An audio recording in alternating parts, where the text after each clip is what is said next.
시다. 하나님, 사렙다의 과부가 엘리야에게 그 빚진 고백을 했을 때 그릇을 가져오라고 이야기를 했습니다. 아버지, 이 시간 우리들의 마음에 빈 그릇을 주님 앞에 올려드립니다. 아버지, 그 그릇 위에 아버지 기름 부어 주셔서 아버지 차고 넘치는 하나님의 역사들을 기름 부어 주시옵소서.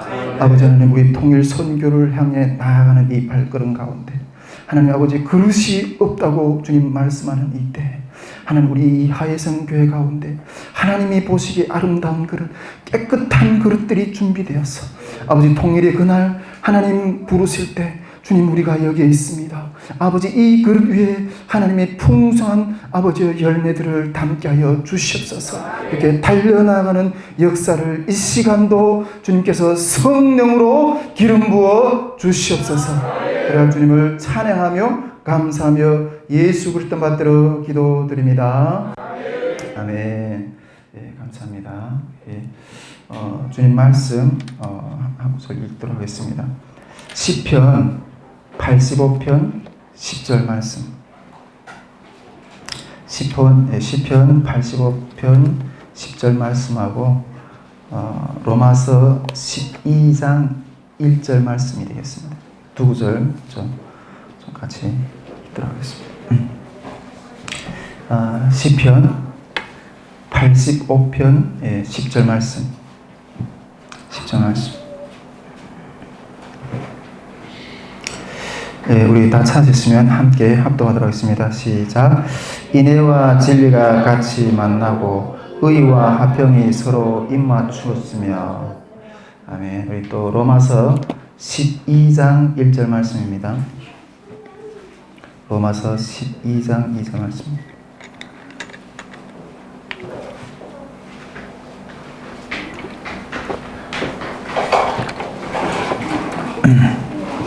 예, 우리 다 찾았으면 합독하도록 하겠습니다. 시작. 그러므로 형제들아, 내가 하나님의 모든 자비하심으로 너희를 권하노니 너희 몸을 하나님이 기뻐하시는 거룩한 산제물로 드리라. 이는 너희가 드릴 영적 예배니라. 아멘. 아멘. 주님, 감사합니다. 우리 진짜 이 하예성교회 우리 성도님들은 너무 훈련이 잘 되어 있는 것 같습니다. 지난 수요일에 보니까 2시간 넘게 하는 것 같은데 우리 애들도 어떻게 이렇게 다 조용히 놀랐습니다. 예. 또 하나님께서 오늘도 또 동일한 은혜를 주실 줄 믿습니다. 오늘도 제가 편하게 하겠습니다. 혹시 이렇게 시간이 바쁘신 분들은 뭐 조용히 이렇게 나가셔도 됩니다.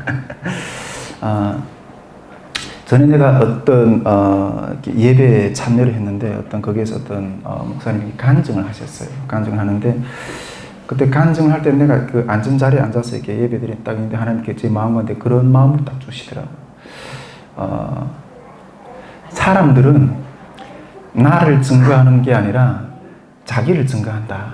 많은 사람들이 그렇다. 이런 마음을 주시더라고요. 근데 그 마음을 딱 주시는데 제가 깜짝 놀랐어요. 저도 이때까지 많은 어떤 주님의 백성들 앞에서 이렇게 간증도 하고 설교도 하고 이랬는데 내가 혹시 그랬지 않았을까 하는 어떤 그런 두려움이 오는 거예요. 그래 주님 앞에서 회개하면서 앞으로 주님 앞에서 이렇게 말씀을 나누고 이럴 때 주님 절대로 나를 드러내지 않고 주님을 드러내는 어떤 그런 종이 되게 해달라고 이렇게 기도를 했던 마음이 있습니다. 오늘도 제가 여러분들하고 이렇게 나눌 때 혹시 이게 사람의 말이 이렇게 나타난다면 여러분들이 잘 가려 들으시고 주님의 마음만 이렇게 취하시기를 바랍니다. 네, 오늘은 우리가 제가 전에도 이야기를 했지만 지난번에 수요일 때 기도했지만 하나님께서 통일을 준비하기 위해서 이제 그릇이 준비되어야 된다 이걸 말씀했는데 그 그릇이 준비되어야 되는 게 어떤 부분인가 하는 것들도 한 가지 주제를 놓고 좀 이렇게 나누려고 하고 있는데 먼저 그 주제를 나누기 전에 이게 좀 전반적인 어떤 주제의 이야기를 조금 다시 한번 여러분들한테 이렇게 브리핑 좀 해보고 싶다는 마음이 있습니다. 여러분, 이렇게 북한 선교를 하려면 이렇게 이론하고 이렇게 실천이 이렇게 준비되어야 된다고 저는 생각해요. 이론, 그러니까 우리가 북한은 이렇게 우리하고 70년 동안 다르게 공산 사회주의 체제 가운데 살았잖아요. 근데 우리가 사회주의 체제에 대해서 뭐 이렇게 여러 가지 뭐 책으로 지식적으로 조금 뭐 배운 부분들이 있긴 하지만은 많이 모르는 부분들이 상당히 많아요. 그렇기 때문에 일단은 저 사회주의 체제에서 사는 사람들의 어떤 그런 구조나 이런 것들이 어떤 것인가 하는 것들에 대해서 이론적으로도 잘 알아야 돼요. 그래야지 이게 뒷받침이 되거든요. 그래가지고 북한 선교를 하려면 일단 이렇게 이론적인 부분도 잘 알아야 돼요. 그러나 또 이렇게 실천적인 부분에 있어서도 우리가 잘 준비되어 있어야 돼요. 근데 제가 이렇게 지금 한국 교회들 가운데 이렇게 딱 이렇게 보면 제가 이렇게 2003년도에 왔다고 그랬었는데 2003년도에 한국에 왔을 때는 그래도 이 북한 선교다, 북한이다 이렇게 이야기하는 소리 정말 들어보기가 쉽지 않았어요. 정말 희소하게. 근데 요즘에는 그래도 나름대로 콩나물 이렇게 나듯이 좀 적지 않게 들리는 것 같아요. 그런데 이런 북한 선교를 어느 정도 전에보다는 많은 영역들에서 이렇게 하고 있다는 소리죠. 그런데 이론적인 영역들에 대해서는 좀 이렇게 많이 이렇게 공부를 좀 하는 어떤 그런 그룹들이 있는 것 같아요. 그런데 이런 이 실천적인 영역들에서는 아직도 이게 이 걸음마 수준의 애기의 어떤 걸음마 수준이라는 어떤 그런 마음들이 들어요. 근데 물론 이 실천적인 영역들을 해보려고 그동안 안 해본 게 아니에요. 많은 노력들을 했는데 이제는 그 한계가 느껴져가지고 이거 잘 못하겠다. 그래서 상당한 부분들이 많이 내려놔지고 있어요. 그리고 뭐 지금 뭐 제가 이렇게 판단하는 건지는 잘 모르겠지만은 그냥 뭐 세미나나 좀 하고 이렇게 실천적인 영역이 잘 안 되니까 뭐 세미나나 좀 하고 뭐 좀 이렇게 그쪽 계열의 어떤 학자들이나 좀 모여서 앉아서 뭐 그런 뭐 목회자들이나 좀 모여서 좀 이렇게 회의나 하고 뭐 집회나 하고 이런 정도의 어떤 한계를 좀 많이 느끼지 않은가 좀 그런 생각을 좀 이렇게 해보게 됩니다. 전에 제가 어떤 집사님이랑 같이 이렇게 사역을 하면서 했는데 어떤 분은 그러더라고요. 나는 북한 선교를 위해서 30년을 기도했대요. 와, 얼마나 그것 위해서 이렇게 기도를 많이 해서 30년을 그 기도의 어떤 영성이라든가 그게 얼마나 그렇게 내공이 많이 쌓여졌을까 하는 그렇게 생각했었거든요. 그런데 그런 분들도 다 이렇게 뚝뚝 떨어져 나가요. 예. 그렇게 기도를 많이 했다는 분들도 이 실천 영역에 딱 들어와 보면 그 한계가 느껴져서 떨어져 나가는 어떤 그런 분들을 정말 이렇게 많이 느껴봤어요. 많이 보기도 했고. 그런데 여러분, 이 실천적인 영역의 과제라는 게 뭘까요? 제가 수요일 날도 이렇게 말씀을 드렸지만은 통일이라는 게 어떤 뭐 거창한 게 아니에요.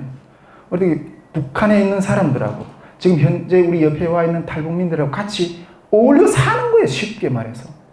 그런데 그 어울려 사는 것 가운데서 이 다름을 어떻게 극복하겠느냐 하는 문제예요. 이 다름을 어떻게 극복하겠느냐. 다름이라는 거는 정말 이제 70년 동안 이렇게 다른 체제 사회 가운데 살다 보니까 같은 민족이지만은 서로를 너무나도 몰라. 그리고 또 서로 특히 뭐 탈북민들이나 북한 사람들이 가지고 있는 그 영적인 짐이 있잖아요. 삶의 짐들 있잖아요. 그런 것들을 지는 것들이 감당이 안 돼요. 감당이 안 돼요. 그래서 우리가 이 영역에, 이 실천적인 영역에 침노를 하려는 자에게는, 사람들에게는 필히 준비되어야 될 영적인 자질들이 준비되어야 돼요. 영적인 자질들이. 그것이 뭐 그리스도인이 개인이든, 교회이든, 그런 부분들이 준비되어야 된다는 거예요. 근데 이것이 없이는 이 통일 한반도의 선물을 안는다는 것은 불가능해요. 네, 불가능하다는 거죠. 근데 그 영적인 자질, 그 영적인 가치, 이 실천의 이 영적인 가치에 대해서 여러분들하고 이 몇 번의 집회 기간에 좀 나누려고 하는데, 저는 이 영적인 제가 그렇다고 해서 그 영적인 자질이 다 준비되었다는 것도 아니에요. 우리 박선호 목사님 같은 경우는 저보다 훨씬 기도 영역이 있으시고 정말 선교의 그 많은 어떤 그런 경험과 주님이 보신 은혜들이 있는데, 제가 이 몇 번의 집회 기간에 이 영적인 어떤 준비에 대한 부분들을 이게 나누고 싶은 거는, 하나님이 이때까지 예수를 믿어서 20여 년 동안 저희가 주님 앞에서 북한 선교의 길을 걸어가면서 겪게 하셨던, 그리고 넘게 하셨던 그런 이야기들을 여러분들하고 좀 이렇게 나누고 싶은 거예요.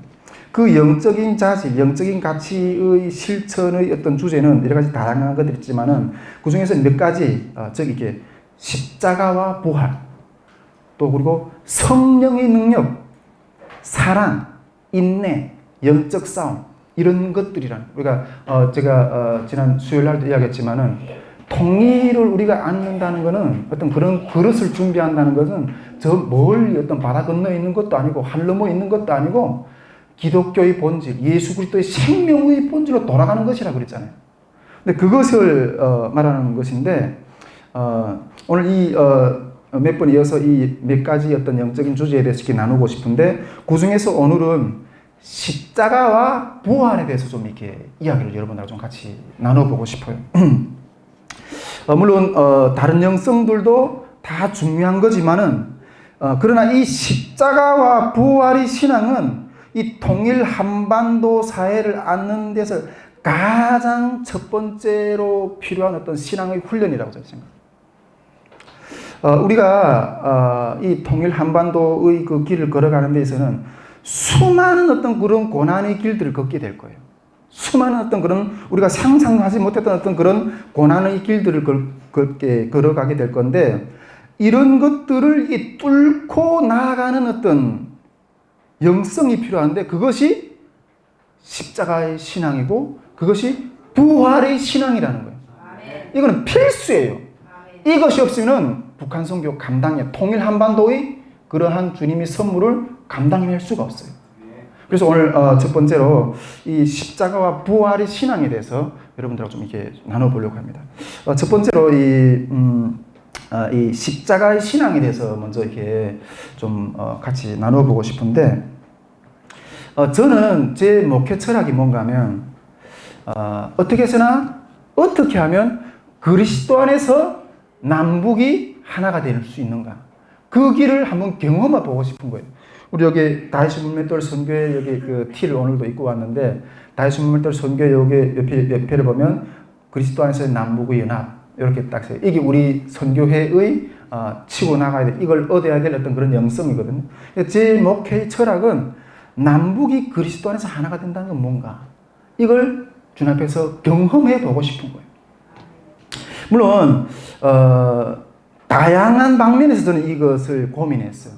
이것이 남북이 하나가 된다는 건 뭔가 이런 것들을 어떻게 하면 가능할 건가 이런 것들 정말 다양한 방면에서 고민했고 지금도 고민하고 있고 그렇게 이때까지 많은 어떤 그런 이렇게 시간들을 보냈어요. 제가 이 신학교 때 제가 이렇게 총신을 나왔는데 신학교 때 제가 제일 좋아하는 과목이 하나 있었어요. 이게 무슨 과목이었는가 하면 이게 철학 과목이에요. 철학. 예. 정말 이게 철학 과목에 진짜 심취해서 이렇게 열심히 공부를 했는데 무지 많은 연구를 했고 그래가지고 저는 이 밥을 못 사 먹어도 이 옷을 못 사 입어도 책은 샀어요. 예, 그렇게 하면서 어떤 그런 부분들에 엄청나게 어떤 이렇게 투자를 많이 하고 좀 나름대로 연구를 하려고 노력을 많이 했어요. 제가 그 철학에 대해서 고민을 하고 또 붙들고 씨름했던 이유가 뭔가 하면 제가 딱 이게 태어나 보니까 저 북한에서 태어났잖아요. 태어나 보니까 이미 저희 가정의 신분은 북한에서 말하는 모범 치안대 가족이라 그러거든요. 어떤 그런 가족의 신분에 있는 거예요. 우리 가족의 신분을 가지고는 대학도 못 가고 입당도 할 수가 없었어요. 북한에서 이렇게 그 사회에서 이렇게 그 출세를 하려면 일단은 첫째 조건이 뭔가 하면 입당을 해요. 조선노동당에 입당을 해야 돼요. 두 번째 남자가 출세하려면 군대를 갔다 와야 돼요. 그럼 세 번째는 대학을 갔다 와야 돼요. 그래야지 어떤 이게 상층부 계열에 진입할 수 있는 어떤 그런 것들이 돼요. 그런데 우리 가정은 토대가 나쁘니까 그런 것들에 갈 수가 없었어요.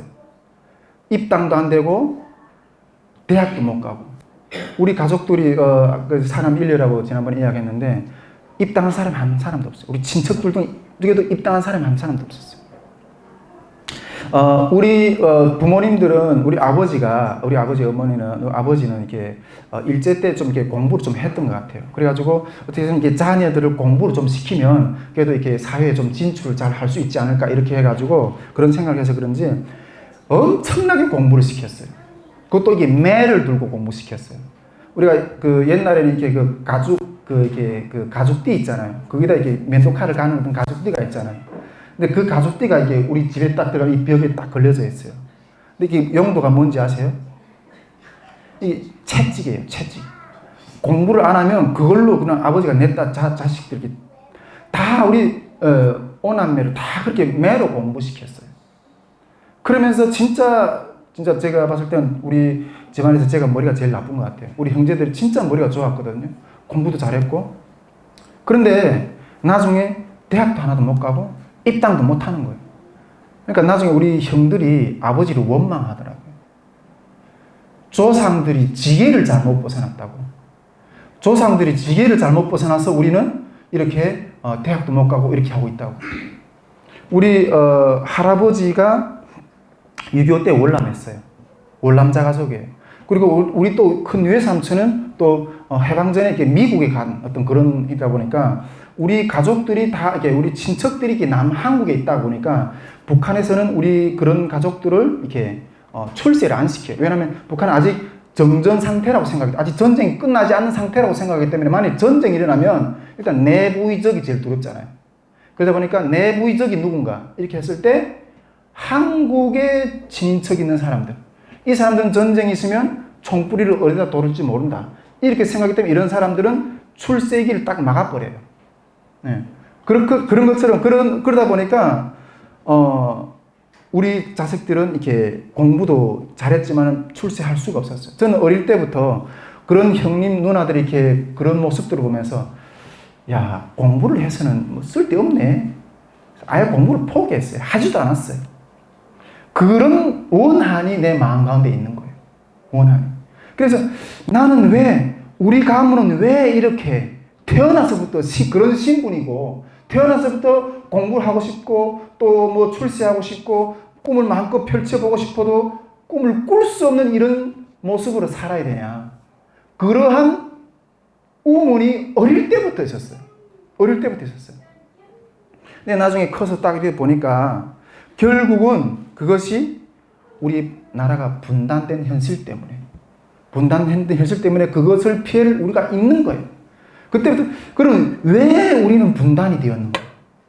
그런 것들을 캐보고 싶더라고요. 그래서 한국에 와서, 북한에 있을 때는 공부할 기회도 없고, 이래서 한국에 와서 공부를 하면서 그런 정말 이데올로기 어떤 싸움과 역사와 이런 것들을 파고다 보니까 철학 과목에 대해서 그렇게 심취해서 공부를 좀 했던 거예요. 나중에 그 신학교를 졸업하는 것 가운데 졸업하면서 우리가 그 졸업 어떤 파티를 하잖아요. 파티를 할 때 제가 철학 과목을 좀 이렇게 좋아했으니까 우리 그 신학과 교수님들이랑 또 신학과 학생들 같이 모여 앉아 식사하고 또 그 담소를 하면서 이렇게 헤어지는 어떤 그런 연애를 했었는데, 그때 제가 철학 교수님한테 수업 시간에, 이때까지 4년 동안 공부하면서 수업 시간에 물어보지 못했던 질문을 한 가지 했어요. 저는 어떤 질문을 했는가 하면, 교수님, 나중에 통일이 되면 통일 이후에 어떤 새로운 이론이 필요한가 그랬어요. 우리가 지금 이데올로기 이념 때문에 이렇게 분단돼서 이렇게 고통을 당하고 있는데, 통일 이후에는 어떤 새로운 어떤 사회가 돼야 되고 어떤 새로운 어떤 그런 방향이 제시되지 않을까, 이런 생각을 가지고 교수님한테 그렇게 질문했던 거예요. 교수님, 나중에 통일이 된 이후에 과연 우리 사회는 어떠한 새로운 이론이 필요한가? 저는 그렇게 질문했을 때 나름대로 이 교수님은 평생을 인류 역사와 이데올로기와 어떤 모든 사람들의 사상, 철학 이런 부분들을 연구하신 분이기 때문에 뭔가 새로운 어떤 그런 대안이나 어떤 그런 가르침이 있을 것이다, 이런 기대를 가지고 교수님한테 그런 질문을 했던 거예요. 그런데 그 교수님이 하시는 대답이 뭔가 하면 의외였어요. 어떤 새로운 이론이 필요한 게 아니라 어떻게 어울려 살 것인가, 이게 중요할 것 같다, 이렇게 이야기하시는 거예요. 저는 그때 그 대답을 딱 들으면서 무슨 동문서답을 하는 거예요. 이렇게 물은 물이요, 불은 불, 산은 산이요, 물은 뭐 이렇게, 그게 무슨 뜻인지 잘 모를 것 같은 그런 어떤 동문서답 같은, 제가 이렇게 알고 싶었던 그런 속 시원한 대답이 아니었어요. 그런데 지금은 그 말이 무슨 말인지 좀 알 것 같다는 마음이 들어요. 여러분, 결국은 어떻게 어울려 살 것인가, 이걸 고민해야 돼요. 네. 통일 한국은 결국은 어떻게 이때까지 체제가 다뤘던 어떤 북한 주민들하고 같이 어울려 살아낼 것인가, 이것을 우리가 배워내야 된다는 거예요. 배워내야 된다는 거예요. 제가 이 주제를 어떻게 어울려 살 것인가, 이 주제를 좀 오늘 여기에서 같이 좀 여러분들 이렇게 나누고 싶은데, 이걸 위해서 한 두 가지 단락으로 좀 나눠서 이야기를 좀 하려고 해요. 첫째는 한국 사회에 지금 탈북민들이 들어와 있잖아요. 한국 사회에 들어와 있는 탈북민들은 지금 어떻게 어울려 살고 있는가, 이 부분을 먼저 좀 짚어보고, 두 번째로는 그렇다면 탈북민 사회 속에서도 한국인이 들어와 있을 거 아니에요. 그러니까 탈북민 사회 속에 들어와 있는 한국은 어떤 모습일까, 어떻게 어울려 살까, 또 이런 어울림 속에서 십자가라는 것은 어떻게 드러나는가 하는 부분들을 여러분들하고 같이 이렇게 나눠서 한번 여러분 좀 이야기를 먼저 십자가 주제에 대해서 이렇게 좀 나눠보고 싶습니다. 먼저 한국 사회에 들어와 있는 탈북민들은 지금 어떻게 살고 있는가 하는 부분들 좀 이야기 좀 해봅시다. 지금 우리 한국 사회는 새로운 국면을 맞이해서 다른 체제에 살고 있었던 북한 체제에 살고 있었던 탈북민들이 이게 많이 지금도 계속 들어오고 있어요. 지금 대략 숫자가 한 3만 5천 명 정도 된다고 하거든요. 그런 탈북민들이 들어오고 있는데, 이런 탈북민들은 지금 한국 사회에 들어와서 이게 옛날에 자기가 살았던 사회가 아니잖아요. 그 가운데서 이렇게 적응해서 어울려 살아가는 어떤 그런 과제를 진행하고 있는 중이에요. 예. 물론 이 과제 가운데서 이게 많은 이야기들이 있어요. 많은 이야기들이 있지만은 제가 여기에서 몇 가지만 좀 정리해서 말씀을 드리려고 해요. 그것은 내가 이때 한국 사회에서 제가 이제 2003년도에 왔으니까 저는 20년 가까이 되는 어떤 그런 시점이 되는데, 제가 탈북민 입장으로서 한국 사회에 들어와서 문화적인 이질감을 느끼면서 느꼈던, 고통했던 그런 부분들을 여러분들하고 좀 이렇게 먼저 나눠보려고 해요. 물론 이게 전부는 아니에요. 아주 나름대로 어떤 면에서 젠틀한 이야기들이에요, 그나마. 그렇지만 내가 몇 가지 이야기를 좀 나누고 싶은데, 제가 처음에 이렇게 한국에 왔을 때 느꼈던 건 뭔가 하면, 다르구나, 이걸 느꼈어요. 한국에 딱 들어서 제가 이렇게 한 1년 지나서 신학교에 딱 들어갔거든요. 학교에 딱 들어갔는데 드는 생각이 뭐지 생각하면, 다르구나. 그래도 북한 주민들은, 지금도 북한 주민들은 그렇게 생각할 거예요. 우리 한국은, 남한은 우리 나중에 통일이 돼서 같은 민족으로 같이 살아가야 될 어떤 그런 사람들이다. 어떤 그런 부푼 어떤 생각과 기대와 이런 것들을 아직도 가지고 있어요. 근데 저도 그런 정도의 생각을 가지고 있었거든요. 우리는 같을 거야.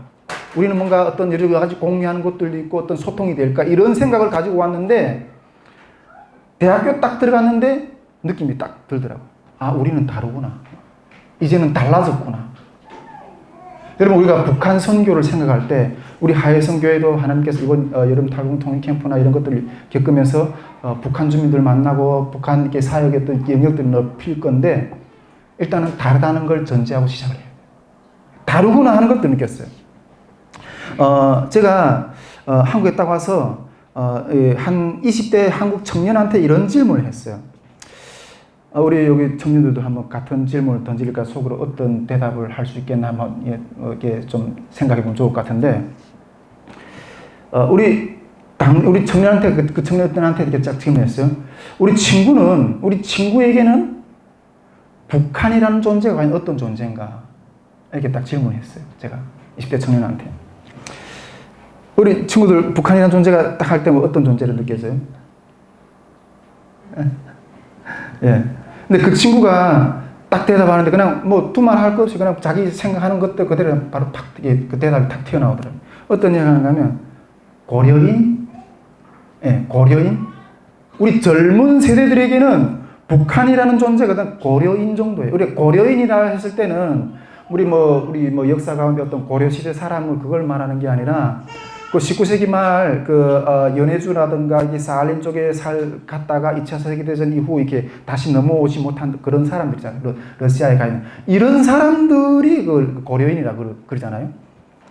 이게 신인 세대들 중에는 대한민국의 신세대들 중에는 북한이라고 생각하면 고려인, 그러니까 우리 역사 속에서 한 떨어져 나간 어떤 그런 존재 정도만의 생각으로 남아있는 거예요.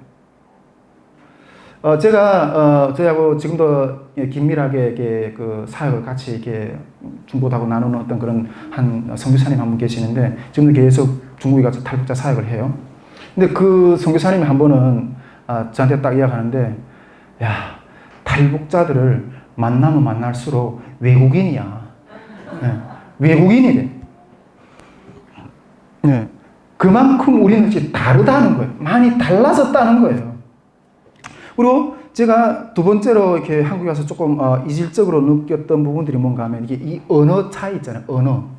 예, 물론 이게 분단이라는 어떤 상황 가운데서 이렇게 단절이 되면 문화가 달라져요.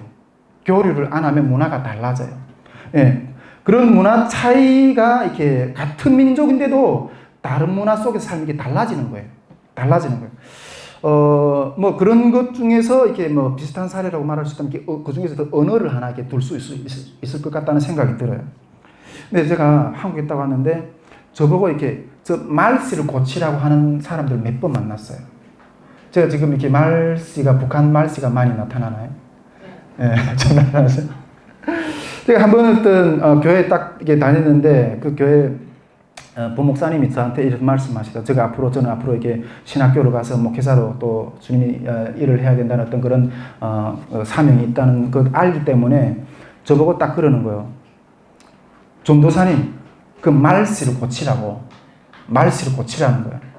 자기도 지방에서 올라왔는데 이게 목회를 하려면 이 말투를 고쳐야지 그러자면 엄청 힘들다는 거예요. 말씨를 고치래. 한 번은 어떤 이렇게 그 여의도 순봉교회 우리 동네에 있는 그 떡볶이 권사님이 있어요. 그 권사님이 10년 넘게 떡볶이를 갖다 줘요. 정말 떡볶이를 정말 실컷 먹었어요. 그때마다 이렇게 무료로 같이 북에서 오신 전도사님이랑 이렇게 그래서 먹었는데 그래서 늘 감사하게 먹었죠. 근데 한 번은 그 전도사님이 그 권사님 저보고 그런 거예요. 전도사님 그 말씨 좀 고치세요. 이러는 거예요. 저보고 말씨를 좀 고치셔야 돼요. 여러분 우리가 이 말씨가 이게 상당히 영향이 있는 때가 많아요. 우리가 우리 하이성교회 성도님들 같은 경우는 정말 주님의 은혜가 충만해서 좀 그런 차별을 안 느끼겠지만은 우리 중국 교포들이라든가 이런 게 중국 연변 말씨 딱 이러면 벌써 사회 딱 나와 한꺼풀 딱 깔고 들어가요. 딱 시키려 하고. 탈북민들도 이게 말투 때문에 직장 원서를 넣었다가 이렇게 잘린 사람들 그 수두룩한 어떤 그런 사례들이 너무 많아요. 근데 이거는 어떤 차이라기보다는 어떤 차별이라고 이야기할 수도 있어요. 근데 우리가 정말 이 다양한 것들을 통일시대를 치려면 이게 수용할 수 있는 어떤 그런 마음이 준비돼야 돼요. 저는 이 말씨를 고칠 생각이 전혀 없습니다. 예, 이 말씨를 고칠 생각이 전혀 없습니다. 왜냐하면 이 말씨가 그나마 남아있는 내 고향의 마지막 어리예요. 마지막 어리예요. 이것마저 내가 잃어버리면 내가 수요일날에 간증하면서 고향으로 돌아갈 길을 내가 잃어버리면 어쩌겠나 또 이런 이야기도 했는데 이것마저 내가 잃어버리면 내 정체성을 완전히 잃어버릴 것 같다는 그런 생각이 있어요. 그렇지만은 제 말씨도 오리지널 북한 말씨에 비해서는 많이 이게 퇴색이 됐어요. 세상을 그렇게 험한 세상을 살아가다 보니까 이게 변하지 않고서는 이게 살아남을 수가 없는 거예요.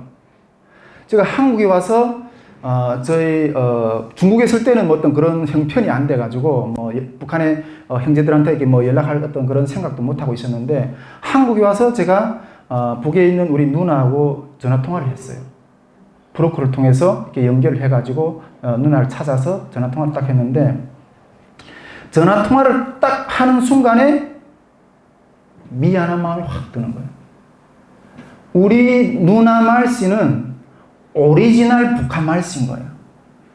근데 제 말씨는 어제는 그 험한 세월을 돌아서 한국까지 와서 이게 말씨가 많이 변해 있는 거예요. 그러니까 누나하고 이야기하는데 내가 다른 사람하고 이야기하는 것 같더라고. 그 말씨 때문에.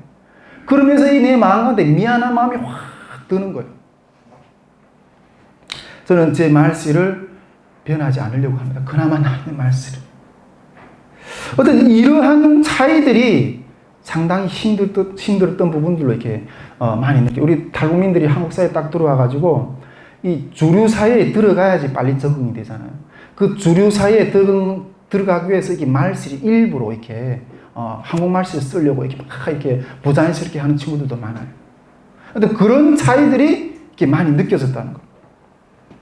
그리고 또 한 가지 제가 조금 힘들었던 건 뭔가 하면 이 도덕적인 기준이었어요.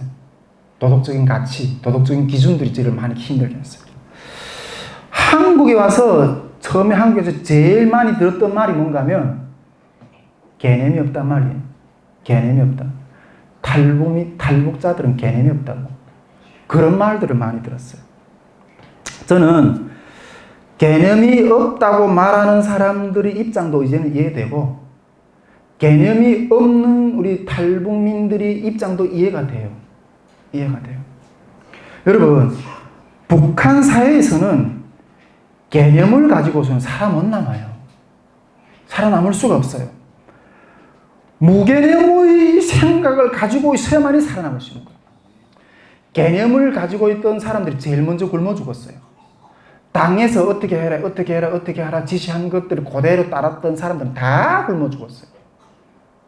그 당의 지시를 따르지 않고 사기치고 훔치고 그렇게 했던 사람들만 살아남았어요.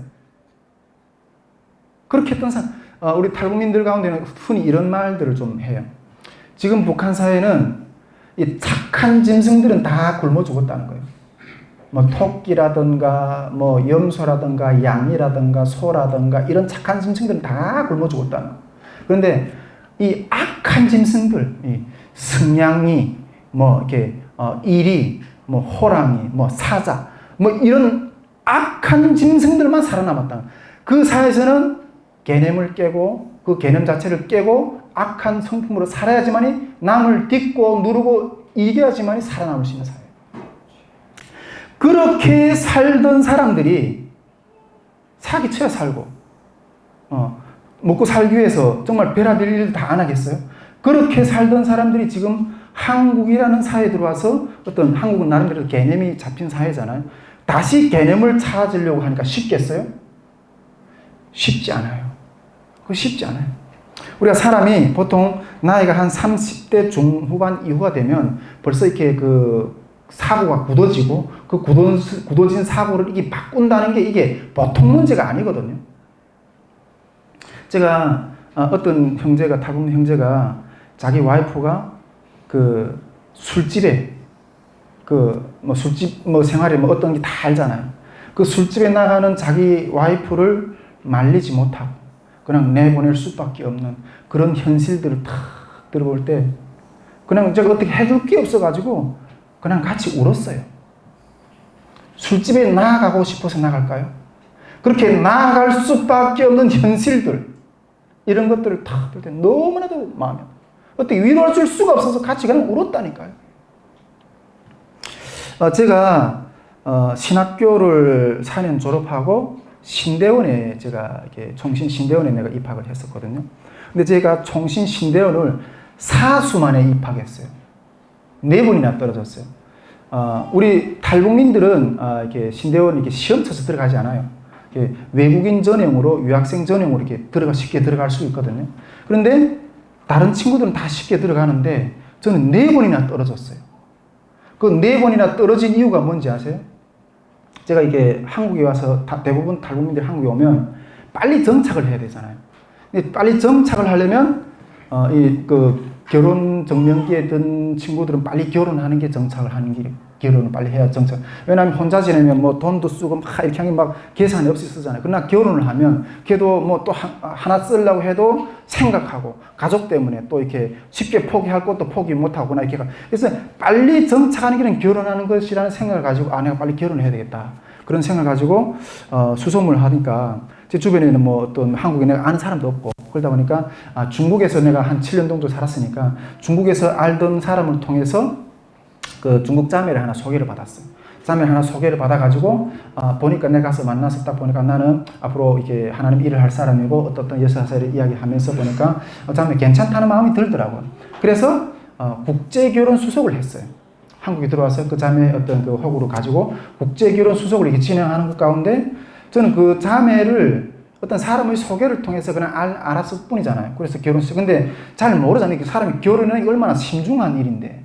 그래서 뒤로는 그 자매가 어떤 사람인지 좀 계속 알아보려고 이렇게 여러 다른 루트를 통해서 이렇게 알아보았어요. 그런데 가만히 보니까 이게 좀 의심스러운 거예요.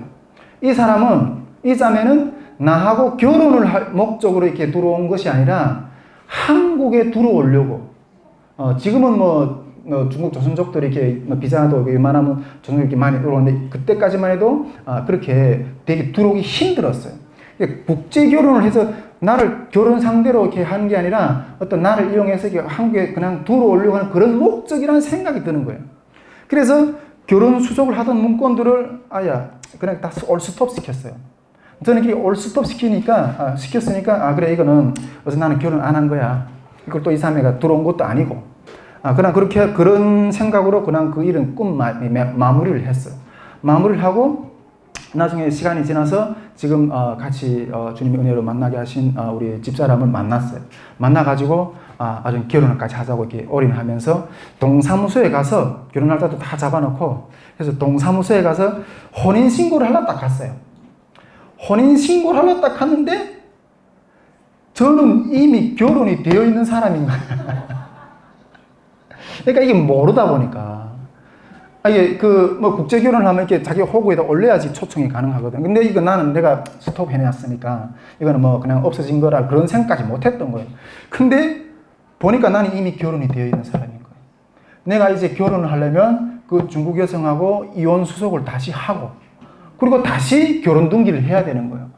근데 그것 때문에 정말 내가 힘들었어요. 나중에 정말 우리 집사람한테 별의별 어떤 그런 구사를 다 먹었어요.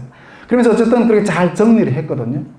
근데 그러다 보니까 저는 결혼을 한 번밖에 안 했지만은 실제로는 결혼을 한 번밖에 안 했지만은 서류상으로는 결혼이 2번이 되어 있는 거예요. 그러다 보니까 이 신대원에 딱 들어갔는데 신대원 사람들은 뭐 저를 뭐 어떻게 알겠어요. 그냥 뭐 서류를 보고 평가를 하는 거죠. 어떻게 목회자로 걸어가겠다는 사람이 이렇게 가정에 대해서 무책임할 수 있겠느냐. 결혼을 이렇게 함부로 했다가 이혼하고 이렇게 하는가. 뭐 이러면서 당신 같은 사람은 목회자 될 자격이 없다고. 우리 그 총신이 그렇게 문턱이 높아요. 예, 그 목회자의 어떤 그런 자질에 대해서 이게 상당히 엄격하게 이렇게. 근데 그렇게 이해하는 사람들 보면 너무 힘든 거예요, 그거. 저는 어떻게 해서 하나님의 길을 가야 되겠고. 근데 이 사람들은 어떤 자기들이 어떤 도덕적인 잣대를 가지고 계속 이렇게 내리누르고. 너무 힘들어요. 그래서 3번이나 떨어졌어요. 3번. 그 나중에 겨우겨우 보증을 서서 들어갔어요. 그때 내가 그런 현실을 맞으면서 우리 탈북민들의 삶을 이해를 해주지 못하는 이 사회가 너무 힘들더라고요. 그 도덕적인 잣대와 기준을 가지고 정죄하고 이렇게 하는 것들이. 여러분, 탈북민들이라고 해가지고 만 사람의 정말 온 가족의 어떤 그런 축복을 받으면서 결혼하고 싶지 않겠어요? 좋은 예식장에서. 근데 그 삶의 그렇게 막 굶어 죽고 어떤 그런 상황 가운데서 그냥 그렇게 막 이렇게 정말 세상 풍파 다 이렇게 걷고 오다가 또 오다 가다 정말 마음이 맞으면 물 한 그릇에 또 같이 사는 게 탈북민들의 가정의 삶이에요. 근데 이런 것들을 이해를 못 해주는 이 사회의 도덕적인 잣대가 너무나도 힘들었어요. 여러분, 이거는 제가 아주 젠틀한 어떤 여러 가지 이야기만 몇 가지 정리해 이야기한 거지, 이것보다 더 힘들게 살아가는 어떤 그런 스토리 너무나도 많아요. 우리가 작년에 한국에 와서 굶어 죽은 한 모자 이야기를 뉴스 통해서 다 듣고 있잖아요. 이러다 보니까 이 이질 문화 속에서 한국에 들어와 있는 이 탈북민들은 너무 힘든 거예요. 그러다가 여기에도 정착을 못하고 또 다른 해외로 이민을 갔다가 또 거기서도 정착을 못하고 이렇게 돌아다니고 또 다시 돌아오고 이런 상황 가운데 살아가고 있어요. 탈북민들 지금 대부분이 탈북민들, 많은 분들이. 여러분, 이게 지금 탈북민 사회가 우리가 한국에 들어온 탈북민들이 이제 3만 얼마밖에 안 되는데 나중에 통일 한국은 어떻겠어요? 3만 명도 우리 몇만 명이 안 되는 사람들도 이렇게 우리가 수용을 못 해내는데 나중에 통일 북한의 2,500만, 2,300만 주민들을 어떻게 우리가 해내겠어요? 어떻게 올려내겠어요? 이게 지금 우리 한국 사회에 들어와 있는 우리 탈북민들이 겪고 있는 올려려고 이 새로운 사회에 들어와서 올리려고 하는 어떤 그런 고충들이에요. 자, 그러면 다시 주제를 좀 바꿔서 그렇다면 탈북민들이 사회에 들어와 있는 우리 한국 사람들도 있을 거 아니에요. 그런 사람들은 지금 어떤 고충을 겪고 있을까? 이 부분을 한번 좀 더 좀 설명을 좀 같이 이야기 좀 나눠보고 싶은데, 지금까지 이제 그 한국 사회에 들어있는 탈북민들을 들여다봤어요. 근데 이제는 탈북민 사회에 들어와 있는 한국인에 대해서 한번 조명해 보려고 해요. 저는 이렇게 주님을 만난 다음에 통일선교의 비전을 지난 수요일 날에 받은 부분들에 대해 여러분들하고 나눴어요. 그 비전을 받은 다음부터 하나님 우리 통일 한국을 주실 거구나. 그 통일 사회 이제 이렇게 이질화되어 있는 우리 통일 사회 가운데 어떻게 하면 하나가 될 수 있는 그 길이 뭔가. 그것을 늘 감당하고 그것을 늘 이렇게 추구하고 걸어가고 있거든요. 그래가지고 기도하는데 일단은 가정부터 이제 통일을 먼저 이뤄봐야 되겠다. 가정에서부터 먼저 통일을 이뤄봐야 되겠다. 이런 생각을 가지고 하나님께 구했어요. 하나님, 제 가정에서부터 한번 통일을 경험해보고 싶습니다. 그래서 제 결혼을 남한자매하고 좀 하게 해달라고, 남한자매를 허락해달라고 그렇게 기도를 했어요. 그래가지고 하나님의 응답대로 남한자매하고 결혼을 했어요. 그리고 결혼을 한 지 좀 올해까지 13년 차예요. 저에게는 이렇게 13살짜리 딸이 하나 있어요. 우리 그 목사님 맏딸하고 딱 똑같은 어떤 딸이 하나 있어요. 근데 잘 살까요? 예, 잘 못 살고 있습니다. 예. 물론 제가 이 자리에서 이렇게 나누는 것은 제가 어떤 여러분들 앞에서 무슨 목회자로서 이렇게 서서 이야기한다니까 저 사람 뭔가 이렇게 탄탄한 어떤 그런 회복이 일어났고 또 성공하고 또 여러 가지 등등 어떤 그런 본받을 만한 어떤 그런 면이 있어서 이렇게 설교하겠구나 이런 생각하는데 저는 철저하게 실패한 사람이에요. 예, 철저하게 실패한 어떤 그런 사람이에요. 제가 진짜 오늘날까지 하나님께서 우리 가정을 세워주시고 인도하시고 유지시키신 것은 오직 하나님의 은혜라고 밖에 말할 수가 없어요. 예, 오직 하나님의 은혜라고 밖에 말할 수 없어요. 어떤 사모님이 그런 이야기를 하더라고요. 우리 여기도 사모님도 하나 계시는데 똑같은 마음인지 잘 모르겠지만 이혼을 안 한 것만 해도 난 천국에 들어갈 자격이 있다고. 이혼을 안 한 것만 내가 천국에 들어갈 자격이 있다고 그렇게 생각한다. 그렇게 얘기하고 그 말이 너무 공감이 되더라고요. 여러분, 자, 탈북민 사회에 들어온 이 한국인은 어떨까? 즉 제가 저희 집사람 이야기 좀 해보고 싶은 거예요. 저희 집사람은 이 탈북민들 사회에 딱 들어왔잖아요. 지금 결혼을 하다 보니까 우리 집사람이 하는 말은 늘 이래요. 이 제 주변에 있는 북한 사람들이 다 이게 시월드라고. 예, 시월드라고 그렇게 이야기해요. 시월드라고. 지금도 제가 이렇게 좀 들리는 소리인데 이게 제가 우리 가정 이야기만 조명하는데 가정만 이렇다고 생각하지 마세요. 지금 우리 대한민국 교회 가운데 한국 교회들 가운데 대형 교회들도 많고 그 대형 교회들 가운데 북한 부서들이 이렇게 하는 교회들 좀 이렇게 하는 역사들도 이런 데 있어요. 근데 제 귀에 들리기에는 요즘에 그 북한 부서들이 이렇게 문을 닫는다는 어떤 그런 소리들만 어디에 있는지 자꾸만 들리는지 모르겠어요. 이런 가정만 어려운 게 아니라 큰 얼마나 많은 노하우들이 있고 인적인 어떤 그런 역량들이 있겠어요. 그 큰 교회들에서도 이 시작했던 북한 부서가 문을 닫는다는 소리들이 이렇게 들려오고 있어요. 저는 여러분 우리 아까 제가 탈북민들이 이게 한국 사회에 이미 잡혀져 있는 어떤 그 문화와 질서와 이런 것들이 들어가기 힘들어서 고통 이렇게 이야기들을 제가 앞에서 나눴잖아요. 근데 우리 탈북민들 사회에도 지금까지 살아왔던 어떤 문화적인 어떤 그런 흐름들이 있어요. 근데 이런 속에서 다시 이게 한국에서 타문화에서 살던 사람이 들어와서 잘 견뎌낼 수 있을까요? 이게 쉽지 않은 거예요, 이게. 쉽지 않은 거예요. 이 속에 들어온 우리 집사람은 너무나도 많은 어려움을 겪었어요. 너무나도 많은 어려움을 겪었어요. 리얼한 이야기까지 제가 여기서 다 못해요.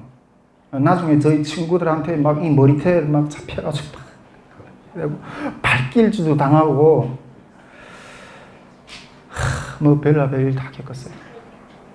제가 우리 집사람, 저는 10몇 년 같이 살았다고 그랬는데, 우리 집사람이 우리 그 탈북민 사회에 들어와서 이렇게 고충을 겪었던 표현들을 제가 다 이야기를 못하겠어요. 그냥 비유적으로 이야기하면 우리 사람 우리 탈북민 사회에 들어와서 탈북민들이 쏘는 기관총 사격을 받았어요. 다다다다다다다다다다다다 기관총 사격을 받았어요. 그 총을 맞으면서 피를 철철 흘리며 살았어요. 피를 철철 흘리며 살았어요. 그러면서 그 속에서 그 신음하는 그 아내를 바라보면서 아내는 그렇게 점점 그 결혼 생활이 죽어가고 있었어요. 죽어가고 있었어요. 힘들었어. 죽어가고 있었어요. 저는 여러분, 이때까지 이런 상황을 제가 경험을 못 해봤거든요. 근데 이런 상황을 내가 이게 어떻게 해결하고 이겨나가고 앞으로 전진했으면 잘 모르겠더라고요. 근데 제가 할 수 있는 말은 집사람 보고 참아야 된다. 참아야 된다. 이거 참아야지 우리가 북한 선교의 사명을 감당할 수 있다. 이런 말밖에 해줄 수 있는 게 없었어요. 여러분, 제가 수요일 날도 제가 주님을 만난 증거에 대해서 이야기를 했어요. 저는 주님을 안다고 생각하는 사람이에요. 저는 예수 그리스도에 대해 안다고 생각하는 사람이에요. 그리고 누구보다도 예수님을 사랑한다고 생각하는 사람이에요. 우리 박선호 목사님도 정말 충성스럽게 주님의 종으로서 걸어가는데 주님을 사랑하는 길에서 누구하고도 뒤지고 싶지 않은 사람이에요. 주님을 안다고 생각하는 사람. 그런데 이럴 때는 어떻게 해야 됩니까? 이럴 때 어떻게 해야 됩니까? 사명을 지키자니 가정이 죽어가고 가정을 살리자니 사명이 죽어가고. 여러분, 저는 이 북한 선교를 떠난 주님의 일을 떠난 저의 삶을 생각할 수가 없었어요. 그런데 그 뜻을 따르자니 가정이 죽어가고 가정을 살리자니 주님의 사명이 죽어. 어떻게 해야 돼요? 이런 것들을 어디서 배운 일이 없어요. 그러다가 아니야. 사명이 중요해. 사명이 중요하다고 생각하고 가정을 뒤로 하고 사명을 쫓아갔어요. 그러다 보니까 이 가정을 뛰쳐나가기도 하고 가정을 뛰쳐나가기도 하고 몇 번 그렇게 뛰쳐나가요. 그렇게 뛰쳐나갔다가 했다가도 얼마 못 가서 다시 돌아왔어요. 왜 돌아온지 아세요? 주님의 일이 아무리 그렇게 위대하고 주님의 일이 아무리 그렇게 소중하다 할지라도 혼자는 못 가겠더라고요. 제가 수요일날에 제 간증을 하면서 중국 땅에서 그렇게 돌아다니면서 고통당했던 그런 이야기들을 나눴잖아요. 사람이 홀로 산다는 게 얼마나 외롭고 힘든 일인 걸 알기 때문에 아무리 주님의 일이 그렇게 중요하든 혼자는 홀로는 못 가겠더라. 그래서 그 홀로 갈 자신이 없어서 돌아왔어요. 돌아오면서 주님, 내가 얼마나 주님을 그 생명의 은혜로 그렇게 생명처럼 그렇게 만났는데 얼굴을 돌렸어요. 주님, 죄송합니다. 내가 주님의 길을 끝까지 못 갈 것 같다. 혼자서는 못 갈 것 같다. 그러면서 돌아섰어요. 그렇게 돌아가고 그렇게 했어요. 나갔다가 이게 아니야 하고 그렇게 뛰쳐나가기를 몇 번 했는지 몰라요.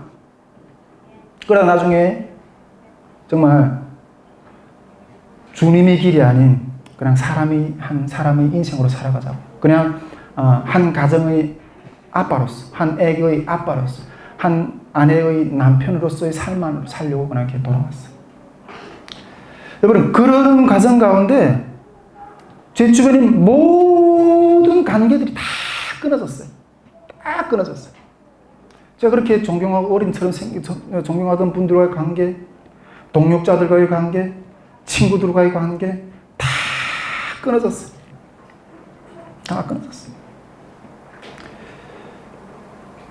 이게 제가 가정 이야기를 리얼하게 하는 것은 이런 모습이 현재 밖에서 북한 사역하고 있는 그런 모습과 똑같다는 거예요. 제가 며칠 전에 어떤 교회, 대형교회 섬기는 분하고 같이 물어봤어요. 그 교회는 뭐 북한 선교부가 1년에 예산만 해도 뭐 몇 억 쓰고 그렇게 하고 뭐 대형 교회니까 인적 자원이 없겠어요?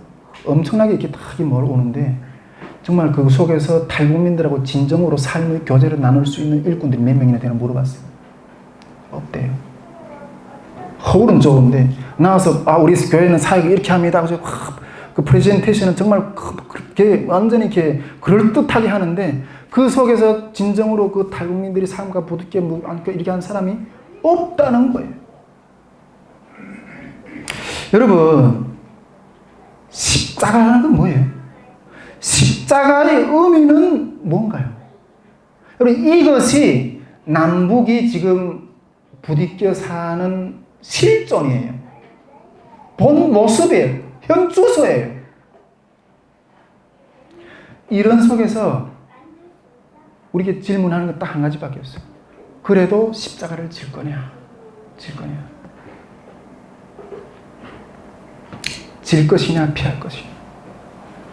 통일을 우리가 마저에서 기도한다고 그러잖아요.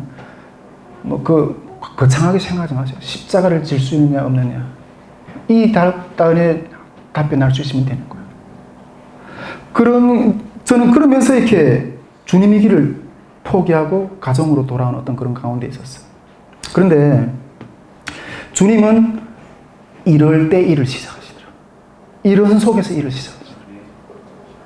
어느 날 제가 이 성경을 읽다가 창세기 2장을 이렇게 쭉 펼쳐들어서 이렇게 쭉 묵상하고 있는데 창세기 2장을 읽는데 그 창세기 2장에 그 하나님께서 아담의 갈빗뼈를 취해서 이 하와를 만드는 어떤 그 말씀이 있잖아요. 근데 하나님께서 아담을 깊이 잠들게 하시고 이 구절을 읽는데 이 눈길이 깊이 잠들게 하시고 하는 이 구절이 이게 떨어지지 않는 거예요. 이 깊이 잠들게 한다는 건 무슨 뜻인가?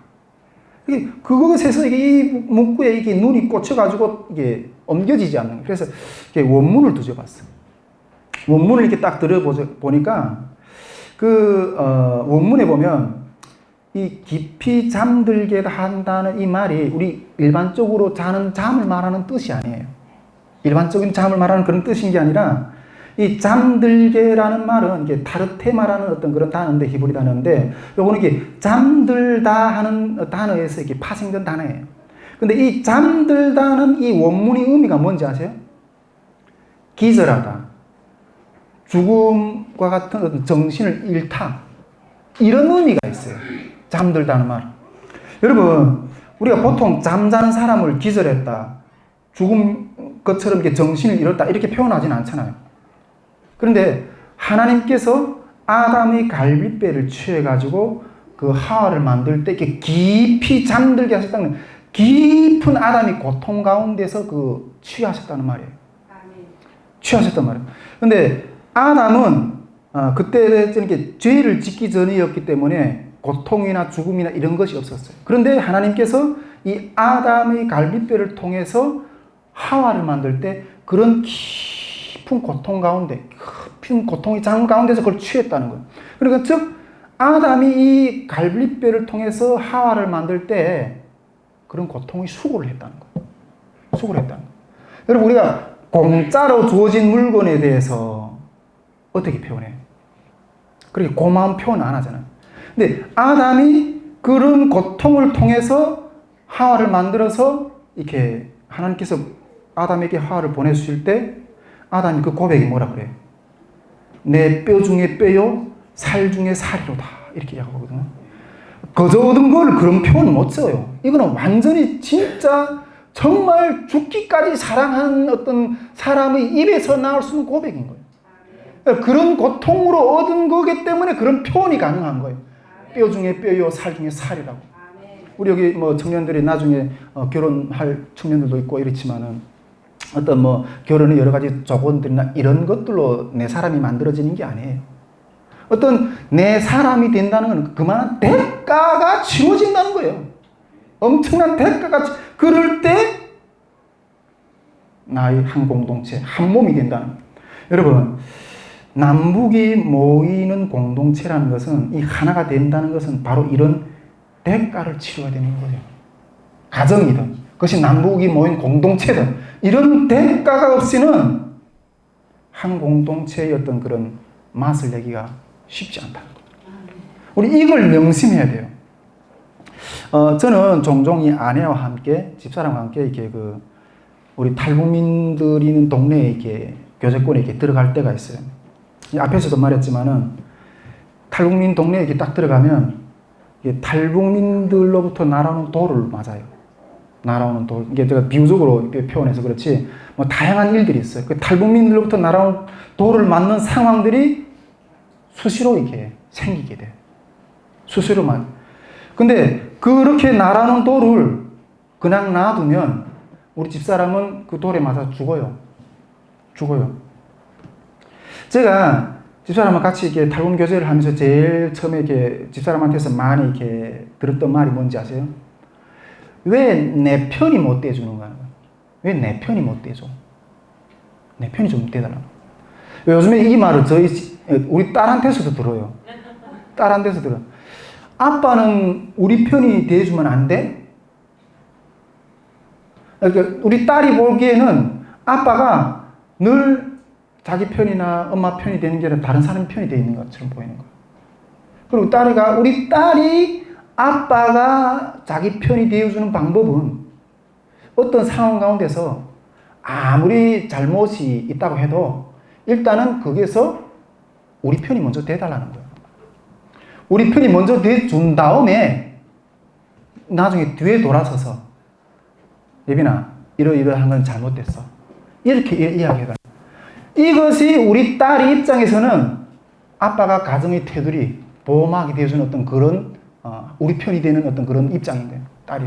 근데 제가 그 딸이 그렇게 이야기하는 거에 대해서 아빠는 그런 식으로 우리 편이 못 돼. 가족이 못 돼. 아빠는 어떤 상황에서 아무리 우리 가족이라 할지라도 그 가운데 잘못이 있으면 그 잘못을 지적해야 돼. 그 잘못을 지적하게 되면 가족이 힘들겠죠. 그러나 그 잘못을 지적하고 그 잘못에 대한 대가를 아빠가 대신 사과하는 거예요. 아빠가 가족의 편이 되는 것은 이런 식으로 가족의 편이 되는 거예요. 그렇게 될 때 그 잘못도 다스려지고 또 가족의 편도 되는 거야. 만일 그런 상황이 그렇게 될 때 우리 가족이 죄를 지으면 어떤 잘못을 하게 되면 결국은 아빠가 매를 맞게 하는 어떤 그런 행위가 되는 거예요. 그럴 때 죄는 두려운 거예요. 그렇게 될 때는 죄를 두려워서 못 져요. 내가 만일 죄를 지면 내 대신 누군가 맞아야 되니까. 요즘에 딸이 그렇게 이야기해요. 아빠 우리 편이 되지면 안 돼? 이게 우리 집사람이 늘 했던 말이에요. 왜 내 편이 못 돼주는가? 남편의 의미는 남이 편이기 때문에 남편이라고. 그런 이야기를 맨날 들었어요. 그런데 여러분, 제가 이게 죽어야 얻을 수 있다는 그런 의미를 깨닫는다부터 그때 하나님 말씀이 다 그렇게 임하는데 뭔가 이렇게 빛이 내 영혼 가운데 확 들어오는 것 같았어요. 내가 죽어야 은혜를 얻을 수 있다. 이럴 어떤 빛이 하늘에서 쫙 들어오는 것 같았어요. 너무 감사했어요. 제가 이 의미를 안 후부터 날아오는 돌을 제가 맞아요. 날아오는 저 돌을 제가 맞아요. 이게 북한 사람들부터 이게 날아오는 돌을 제가 맞으면 아내는 살겠죠. 안 맞고 상처 안 받고 살아나겠죠. 그런데 내가 맞는 행위를 통해서 시기하는 그룹이 어디 있을까요? 북한 사람들은 그런 행위들을, 그런 것들을 보면서 너도 북한 사람인데 왜 북한 사람의 편 안 들어주고 남한 사람의 편이 들어주냐? 너는 저쪽 편이네? 이렇게 또 나온 거. 제가 뭐 그런 일을 하면서 별의별 말 다 들었는데, 또 우리 북한 그 자매들한테서도 이런 이야기도 들었어요. 야, 북한 선교를 한다고 너덜거리지 말고 네 안가에 건사나 잘해라. 그런 이야기를 막 듣기도 하고 그랬어요. 그런데 여러분, 제 입장에서는 우리 집사람이 이쪽이 옳기 때문에 막는 게 아니에요. 옳기 때문에 막는 게 아니에요. 아내를 살리고 아내와 하나가 되기 위해서 맞는 거예요. 그 돌을. 날아오는 돌을 내가 다시 맞는 것은 아내와 하나가 되기 위해서. 언제까지 맞을까요? 그 돌을? 언제까지 맞을까요? 아내가 저쪽을 완전히 이해할 때까지. 완전히 이해할 때까지 맞아야 되는 거예요. 돌을 어떻게 맞았냐 이렇게 물어볼 수도 있어요. 여러분, 제가 그런 돌을 안 맞았으면요 벌써 제 목회는 이렇게 뭐 번듯하게 뭔가 이렇게 세워졌을 거예요. 물론 제가 그런 것들을 보여주기 위해서 어떤 그런 것들을 하는 건 아니지만은 그런 돌을 안 맞았으면 제 목회는 좀 뭔가 이렇게 크게 세워졌을 거예요. 지금부터 뭔가 자랑할 것들이 있었을 거예요. 지금도 그 아내를 얻기 위해서 어떤 공고함을 나날들을 지낼 때가 종종 있어요. 여러분, 사실 저는 어느 쪽도 포기 안 했어요. 북한 사람도 포기 안 했고 우리 집사람하고도 포기 안 했고, 아내와 하나됨도 북한 사람들을 사랑하는 마음도 포기하지 않았어요. 그러나 나는 그 가운데서 고통의 멍에를 지어야 됩니다. 이 두 사람이 어울리는 것, 두 계열이 어울리는 가운데서 하려면 그 가운데서 대가를 지는 대가의 그런 고통이 필요하다는 거예요. 이런 고통의 멍에를 감수할 수 있는 아닌 거예요. 고통의 멍에를. 통일시대, 거창한 제도도 통일이 어떻게 하나 이걸 떠나서 이 짐을, 이 고통의 대가를 감당할 수 있겠냐. 이 십자가를 질 수 있겠느냐 하는 거예요. 이게 어울림이라는 거는. 여러분, 남북의 연합이라는 것은 어떤 특별한 어떤 그런 것들이 아닌 것이 아니라 이게 본질적인 질문이에요. 이게 본질적인 질문. 여러분, 이것이 주님이 지신 십자가예요. 이게 주님이 주신 십자가이고 이것이 통일이기 위해서 필요한 십자가의 삶이에요. 오늘 우리가 시편 85편 10절 말씀을 봤어요. 진리와 국률이 서로 입맞춘다 그랬어요. 이게 근대 성경이 좀 그렇지만 옛날 성경 보면 진리와 국률이 서로 입맞추고 이렇게 말하는데, 여러분, 진리하고 국률이 입맞출 수가 있어요? 진리는 어떤 면에서도 공의를 말할 수가 있어요. 공의하고 이 사랑은 입맞출 수 있는 게 아니에요. 여러분, 하나님께서 공의를 들이대신다면, 이 자리에 지금 한 사람도 남아있을 사람이 없어요. 한 사람도. 다 그 진노 앞에 죽을 수밖에 없는 사람들. 그러나 그 공의의 진노를 주님이 대신 지신 거잖아요. 대신 지셨기 때문에 주님이 대신 맞아 죽었고 우리는 살리셨어요. 이런 대신 맞는 주님의 길을 따르는 자들이 있느냐. 이게 통일의 영적인 짐의 본질적인 질문이에요. 여러분, 진리하고 국률이 입맞추려면 죽음이 필요해요. 죽음의 대가가 필요해요. 우리가 탈북민 사역을 하다 보면 제사가 먼저냐 국률이 먼저냐 이런 질문을 본질적으로 많이 해볼 때가 많아요. 그런데 주님은 내가 국률을 원하고 제사를 원치 않았단 말은 내가 무슨 말인지 가서 배우라 그랬거든요. 제가 이 말씀에 대해서 이 자리에 시간이 없어서 다 해석을 안 하겠는데, 국률이 없으면 제사도 요구가 안 돼요. 살리기 위해서 국률이 제사가 진행이 되는 거죠. 그냥 국률이 없으면 제사도 요구하지 않고 그냥 멸해버리면 돼요. 그러나 국률이 없는 자에는 국률이 없는 심판이 있다는 걸 알아야 돼요. 예수님도 자신의 법을 이런 죽음으로 완성하였는데 하물며 우리 남북이 자기 주장만 이게 지금 다 그렇잖아요. 그런 맨날 자기 어떤 것을 가르치려고 자기 주장 이렇게 해가지고는 어떻게 하나가 되겠어요? 죽음의 사랑이 없으면 남북이 어울림도 없어요. 어울림도 없어요. 요즘에 하나님께서 또 한 몇 년 전에 또 기도 가운데 그런 마음을 주시더라고요. 한우리 캠프라고 또 제가 그 남북 성도들이 같이 모여서 하는 어떤 여름에 하는 그런 캠프가 있었는데 하나 하루는 그 캠프에 가서 이렇게 예배를 저녁에 탁 드리는데 하나님 성령으로 감동을 또 확 어떤 마음을 확 기름 부어 주시더라고요. 어떤 마음이었는가 하면 네가 지금껏 남 한 사람하고 하나가 되기 위해서 그렇게 수고하고 고통하고 기도하고 몸부림쳤던 그런 수고의 대가만큼 이제 한 교회와 함께 그 수고 하나가 되는 그 무언가를 배우라는 거예요. 제가 그 말씀을 딱 봤는데 그냥 눈물이 그냥 펑펑 쏟아지는 거예요. 눈물이. 이때까지 고생했는데 그런 고생을 또 하라는 건 아니에요. 그런 고생을 또 하라고 그러는 거 아니에요. 그래가지고 제가 하나님 또 그렇게 눈물 흘리라 그런 겁니까? 뭐 주님이 하라면 해야죠. 그래서 제가 지금 요즘에는 어떤 교회에서 성산교회에서 그냥 평신도로 다녀요. 평신도로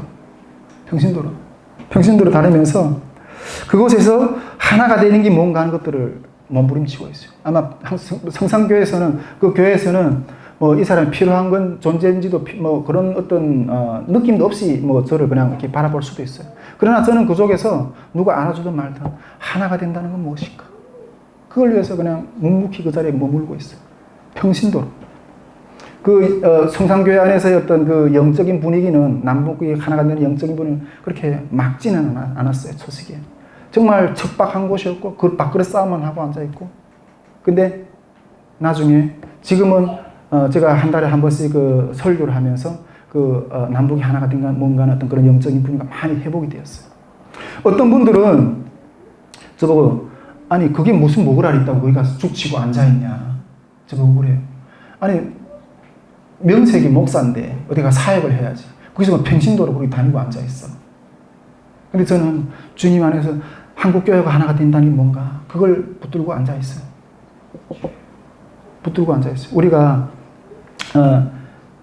저는 하나님께서 제 마음 가운데 주신 게 뭔가 하면 우리 한국교회 성도들은 북한 선교를 위해서 이렇게 기도하고 사랑을 위해서 하는데 하나님은 북한 사람인 저에게 북한 선교를 하려면 먼저 한국 사람을 사랑해야 되고 한국교회를 사랑해야 된다. 이래서 기도해야 된다. 이 마음을 주셔서 지금 남아있는 거예요. 그 사랑을 지키는 게 뭔지를 알게 남아있는 거예요. 근데 요즘에 어떤 마음이 드는가 하면 그냥 평신도로 내가 어떤 자그마한 교회가 다니고 있잖아요. 한국교회가 내 교회가 됐어.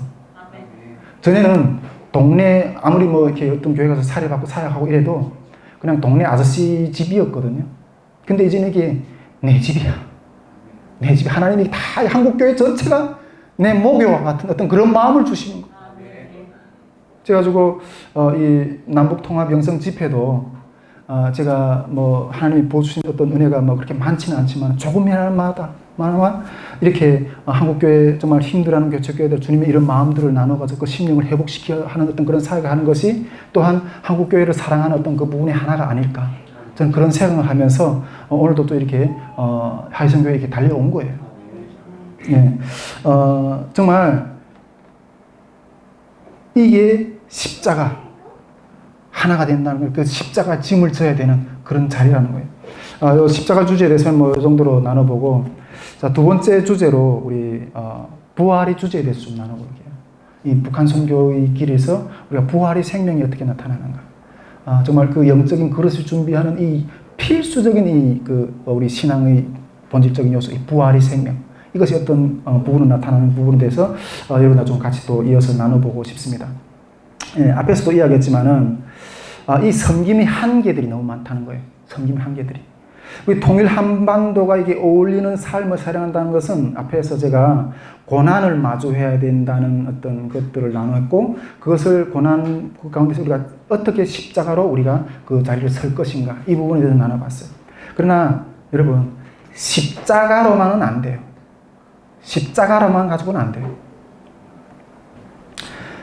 고난을 지는 게 십자가의 신앙이죠. 근데 고난을 뚫고 나갈 수 있는 힘이 있어야 돼요. 그게 뭔가 하는 거예요. 그것이 곧 부활의 신앙이라는 거예요. 이것이 어떻게 나타나는가, 이건 좀 같이 나눠보고 싶은데, 앞에서도 제가 이렇게 한국 교회 안에서 북한 부서가 여러 가지 모습, 어떤 한계들이 있는 모습들에 대해서 이야기 나눴어요. 예, 나눴는데, 이렇게 한국 교회 안에서 이렇게 탈북민들 이렇게 좀 섬기려고 온 사람들이 이렇게 많을 거 아니에요. 근데 그런 사람들이 한계를 많이 느낀다는 거예요. 근데 이거는 우리 한국교회 성도들만 이렇게 느끼는 것이 아니라 탈북민 성도들도 마찬가지예요. 탈북민 성도들도 한국교회 안에 들어가서 진정으로 살아낼 힘이 없어요. 그래서 이번 여름에 그 영적인 힘을 일으키는 영적인 부흥 어떤 그런 캠프를 하는 거고, 힘이 없어요. 정말 탈북민 성도들이 한국교회 안에서 정말 뿌리를 내고, 신앙 때문에 뿌리를 내고 이렇게 다니는 사람이 몇이 될까요? 몇이 안 돼요. 몇이 안 돼요. 정말 도움을 바라서 다니는 게 아니라 신앙만을 소소하면서 이렇게 소망하면서 교회를 다니는 사람들이 많지 않아요. 어떤 분들은 제가 이렇게 전도를 하다 보면 이런 이야기를 해요. 어떤 분들은 탈북민들이 전도를 하면 어떤 분들은 나는 내가 당신이 나한테 전도를 해서 내가 교회를 나가잖아. 그러면 나는 당신의 실적을 쌓아주기 위해서 나가는 거야. 네. 그래서 제가 이렇게 웬만하면 탈북민들을 잘 오란 말 안 해요. 본인이 스스로 신앙의 걸음 통해서 이렇게 생명의 길이라 구원의 길이라고 이렇게 선택해서 나오면 오케이. 근데 그런 말을 하는 게 어떻게 생각하는가 하면 대부분 사람들이 다 그렇진 않겠지만 초신자들은 다 이렇게 그런 생각을 가지는데, 탈북민 사역자들은 교회에 가서 이렇게 노고를 받잖아요. 저 사람들은 일하기 싫어서 교회에 가서 교회에서 주는 어떤 그런 떡을 얻어먹기 위해서 그렇게 다니는 빌부터 사는 사람들이 이렇게 생각하는 거예요. 그래가지고 교회에 나가면 탈북민들은, 그러니까 성도들은, 그러니까 우리 한국 교회가 돈으로 이렇게 사역을 많이 하잖아요. 이단들도 서로 돈을 주고 이렇게 끌어다니려고, 이게 장난이 아니에요. 그러다 보니까 성도들은 돈을 적게 받는 사람이고, 교회 가면 탈북민 사역자는 돈을 우리보다 많이 받는 사람. 그래, 어떻게 하면 탈북민들에게 신앙을 본질적으로 심어줄까? 그래서 제가 그냥 평신도로 다니는 거예요. 사역 일부러 안 하고 평신도로 다니면서 정말 이 속에 왜 그런 길을 걸어가는가 하는 것들을 묻고자 하는 사람들을 생기기를 원하면서 그렇게 가는 거예요. 그런 것처럼 탈북민들 가운데도 어떤 그런 한계가 많지만은 이 한국 성도들 가운데도 이 탈북민 부서 와가지고 이 섬기는 게 상당히 힘든 거예요. 한계가 많은 거예요. 그래서 이런 것들, 이렇게 한국교회 성도들이 이렇게 북한 부서에 와가지고 이렇게 섬기는 어떤 그런 자세 있잖아요. 우리 하이성교회 우리 성도님들도 앞으로 이렇게 북한 선교를 또 이렇게 마주하고 또 이렇게 할 건데, 어떤 마음이에요? 자세. 보통 이런 자세인 것 같아요. 그래, 북한 선교한다. 그러면, 이렇게 나에게 좀 있는 것을 조금 나누면 되지 않을까. 요런 정도만 생각하는 거예요. 나에게 있는 물질, 나에게 있는 어떤 이 사회에 살았던 어떤 경험, 또 여러 가지 어떤 등등등, 어떤 그런 것들을 좀, 없는 것들을 좀 이렇게 나누면서 이렇게 하면 돼요. 물론 그런 것들도 필요하죠. 그런데 실제 딱 와서 묻어보면 이건 같이 살아야 되거든요. 같이 살아내야 되거든요. 같이 살면 이게 엄청난 가시들이 나를 찔러요. 그런 것들을 받을 때마다 내가 이런 대접을 받으려고 내가 이렇게 왔나? 이러면서 다 떠나가요. 다 떠나가요. 정말 그 깊이에 들어갈 힘이 없고 북한 선교를 한다 하지만 수박 겉핥기 정도였던 그런 모습밖에 안 되는.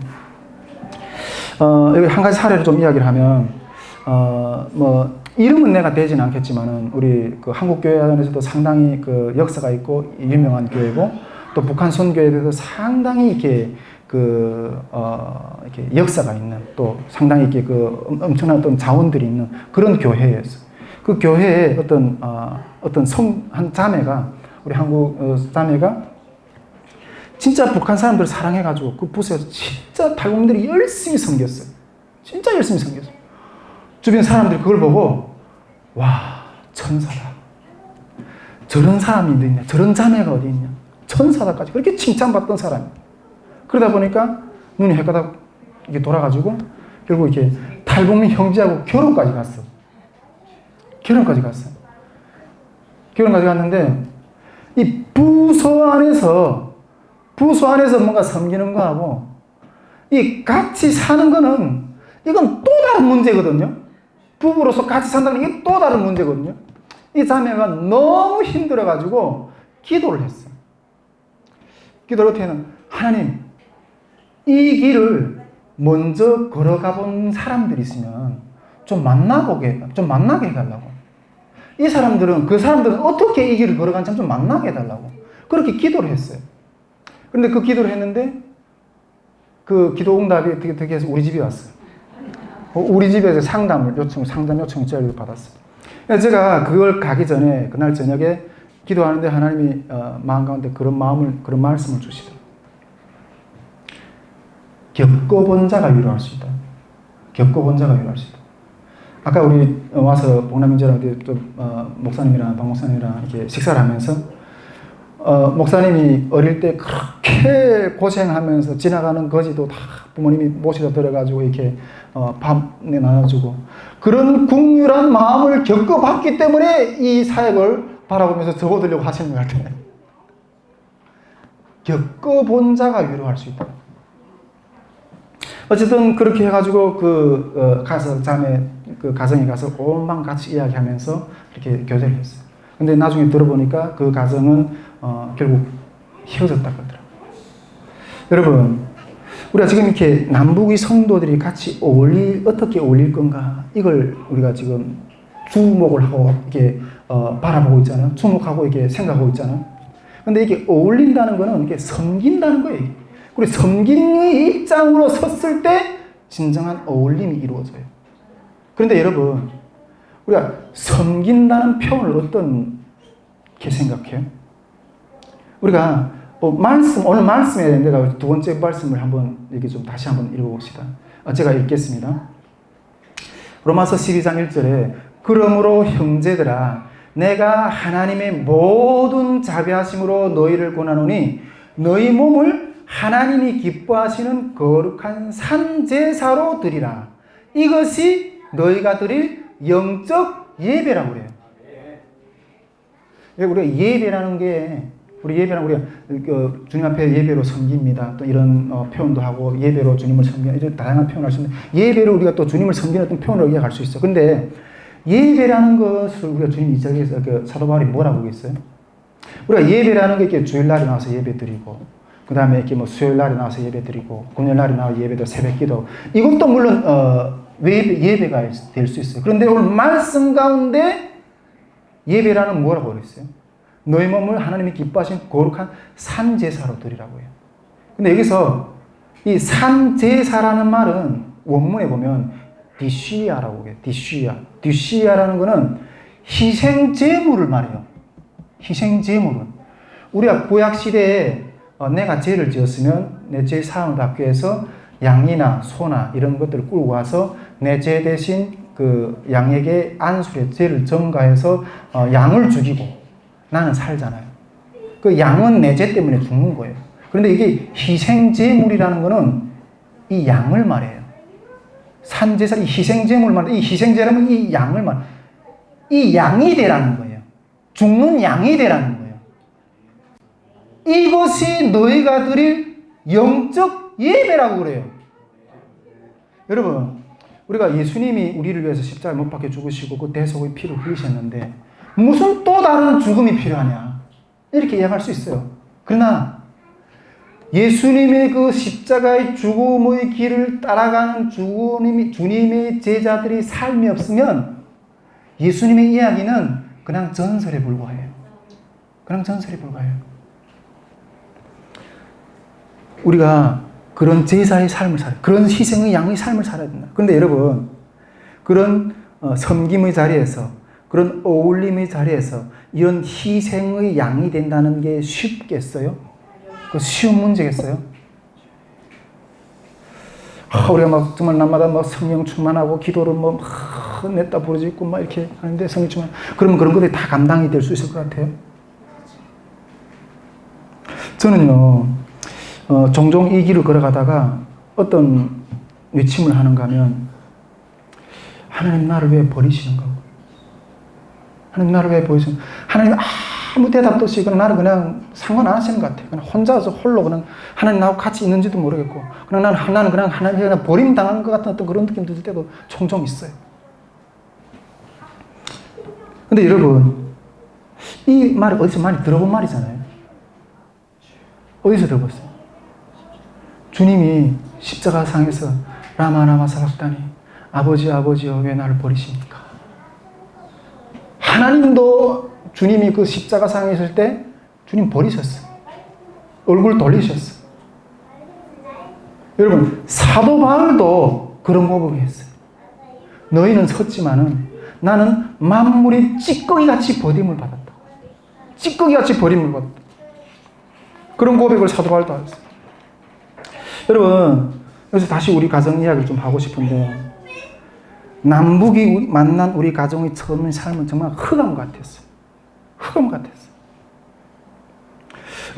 제가 앞에서도 이야기했지만 우리 가정은 하나님의 뜻 가운데서 만났고 주님 안에서 남북이 하나가 된다는 건 뭔가 하는 것들을 경험해 보고 싶어서 그것을 목적으로 만났다고 그랬잖아요.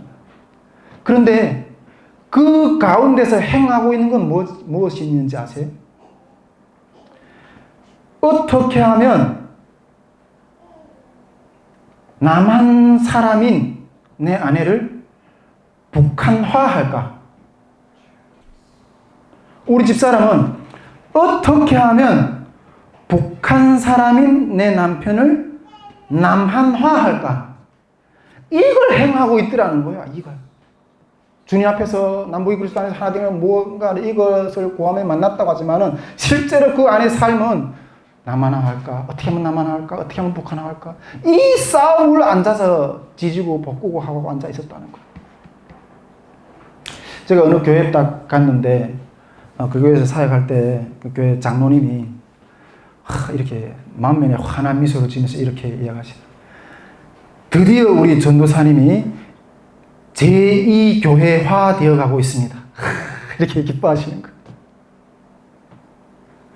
여러분, 저는 두 가지 모습, 저한테는 두 가지 모습이 있어요. 하나는 사역자로서 어떤 많은 사람들 앞에서 설교하고 많은 사람들 이끌어가는 어떤 그런 모습도 있고 또 한 가지 모습은 가정에서 어떤 가장으로서 한 애의 아빠로서 애 앞에서 그런 모습도 있어요. 근데 제가 지금까지 이 사역자의 모습으로 비춰지기 전까지는 앞에서 이렇게 다 멋있는 설교하는 것 같고 이렇게 하기 전까지는 뒤에서는 이게 엄청난 가정 싸움을 하고선 거예요. 네. 그 타문화권 가운데 집이 우리 집사람이 들어와서 그게 얼마나 힘든 과정이 많았겠어요. 그거 다 누르고 다 엄청난 싸움을 하고 탁 나서서 이렇게 거룩한 체하고 이렇게 설교를 하고 이렇게 하는 거예요. 근데 저도 사람이잖아요. 이 내면에 안에 있는 이 고통을 어디다 풀어야 되잖아요. 이 풀어야 살 수 있잖아요. 요즘 이렇게 목회자들 보니까 병을 많이, 이게 뭐 암 걸렸다, 뭐 어떤 걸렸다, 이게 빨리 죽는 사람들이 이렇게 많은 이야기들 많이 들어요. 그러니까 이런 것도 스트레스가 많이, 그게 스트레스가 나서 병이 되고, 그것이 회복되면 암이나 어떤 여러 가지 빌병을 해서 죽는 거예요. 어떤 그런 고통이, 그런 스트레스가 꽉 차 있는 거예요. 근데 이걸, 저도 사람이잖아요. 이걸 어디다 풀어야 되잖아요. 그 푸는 방법을 어떻게 했을까요? 아마 이 가운데 전에 제가 가정에서 했던 어떤 그런 모습들을 보는 사람이 있다면 아마 저와 같이 할 사람 한 사람도 없을 거예요. 한 사람도 없을 거예요. 제가 풀어야 되는데 그때는 이게 기도도 안 되더라고요. 사람이 너무 깜깜하니까 기도도 안 되더라고요. 그래서 나도 살아야 되겠으니까 그 푸는 방법을 처음에는 푸는 방법을 이렇게 사람들에게 할 수 있을까요? 성도들에게 할 수 있을까요? 못해요. 어떻게 해요?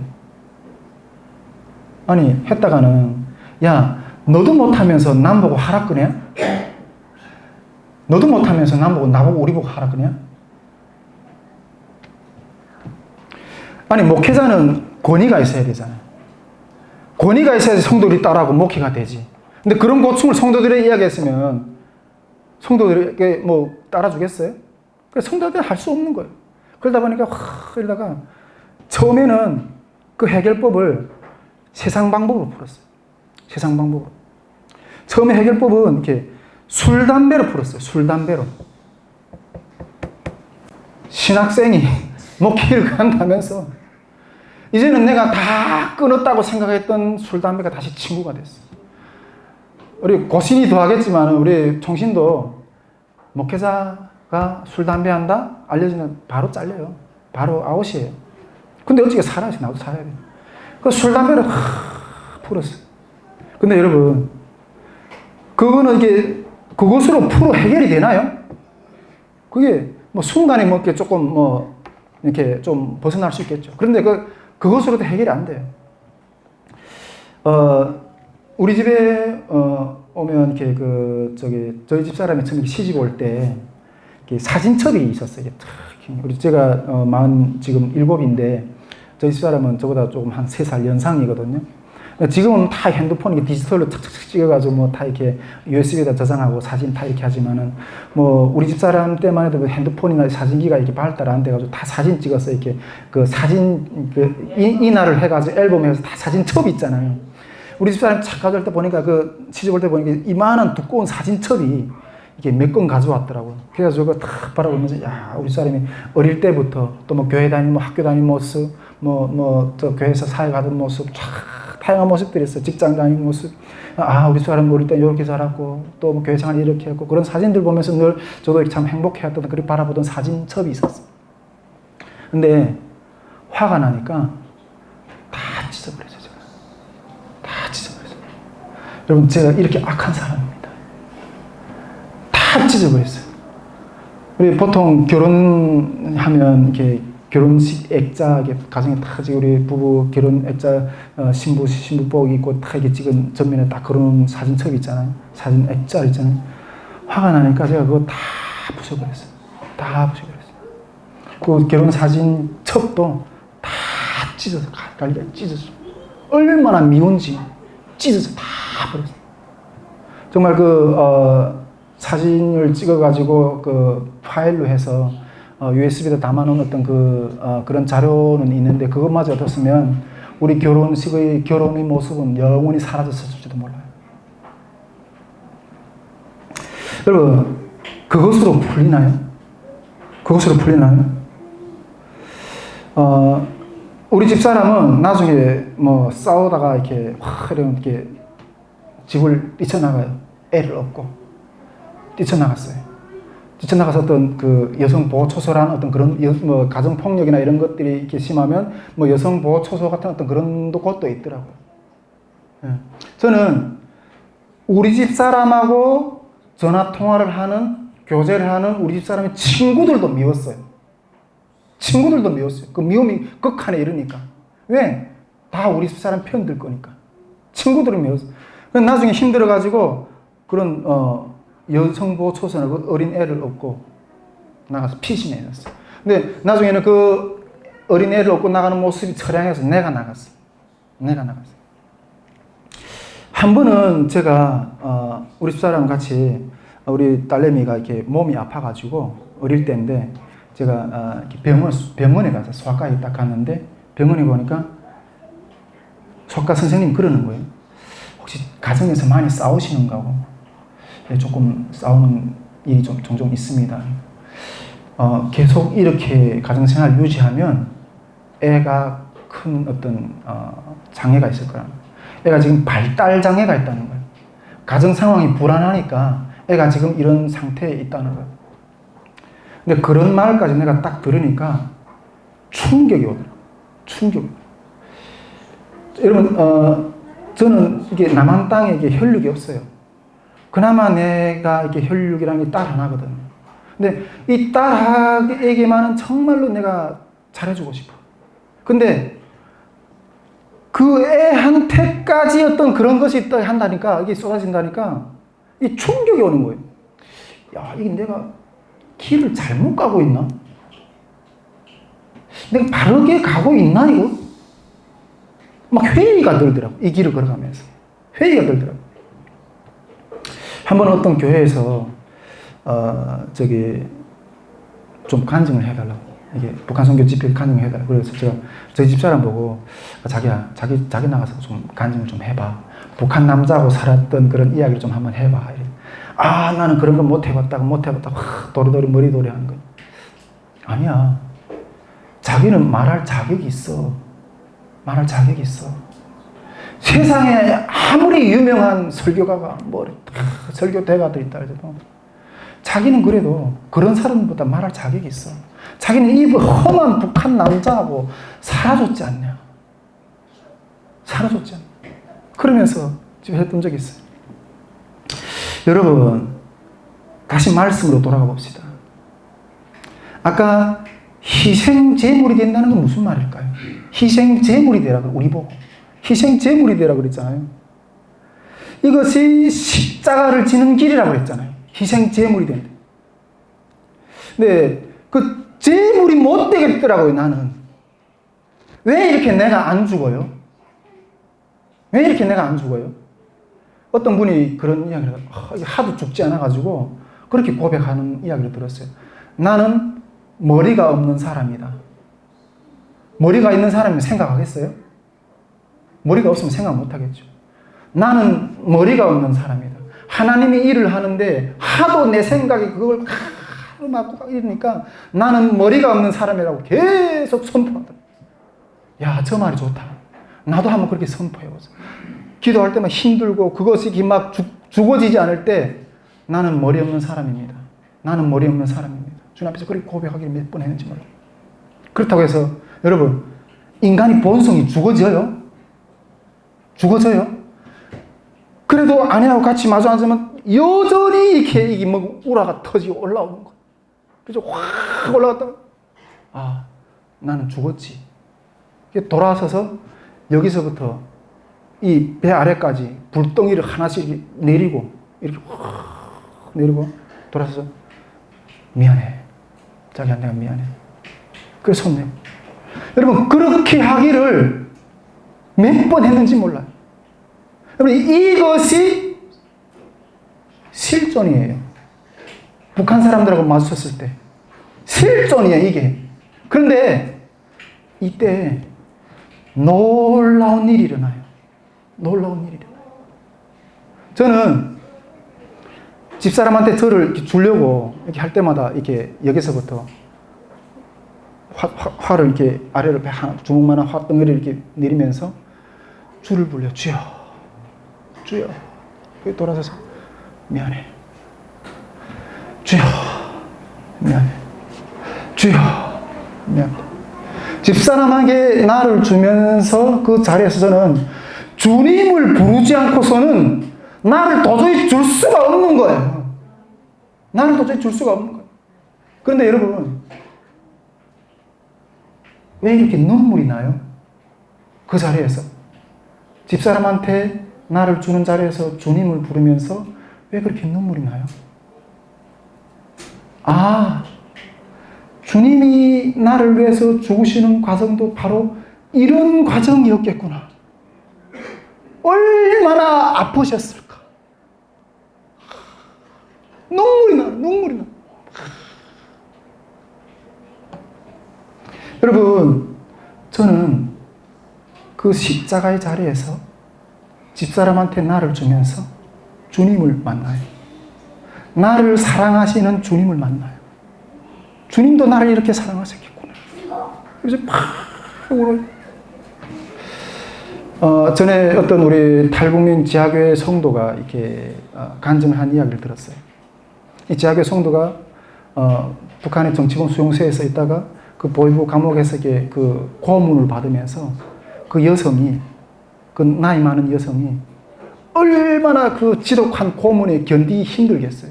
그래서 두려워가지고 이러는데 갑자기 환상이 확 열리더래요.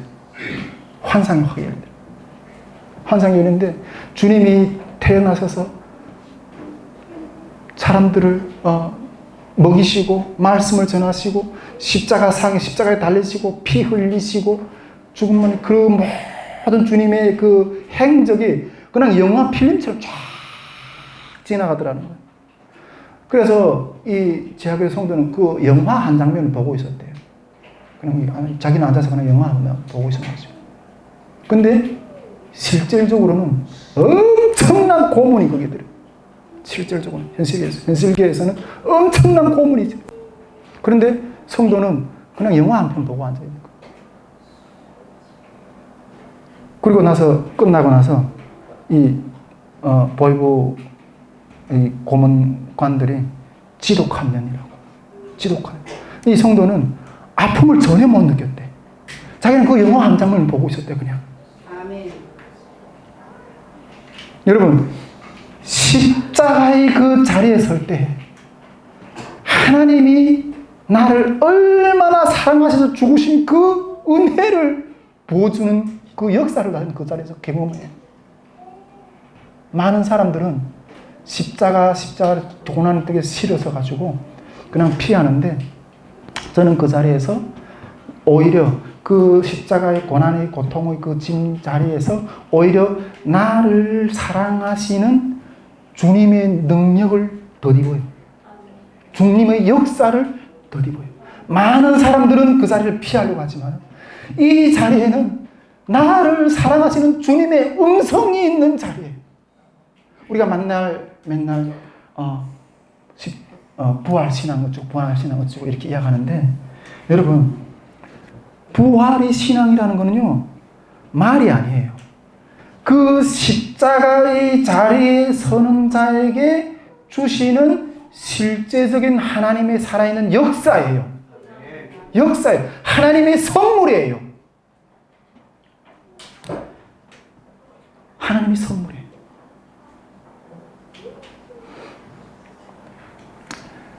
우리가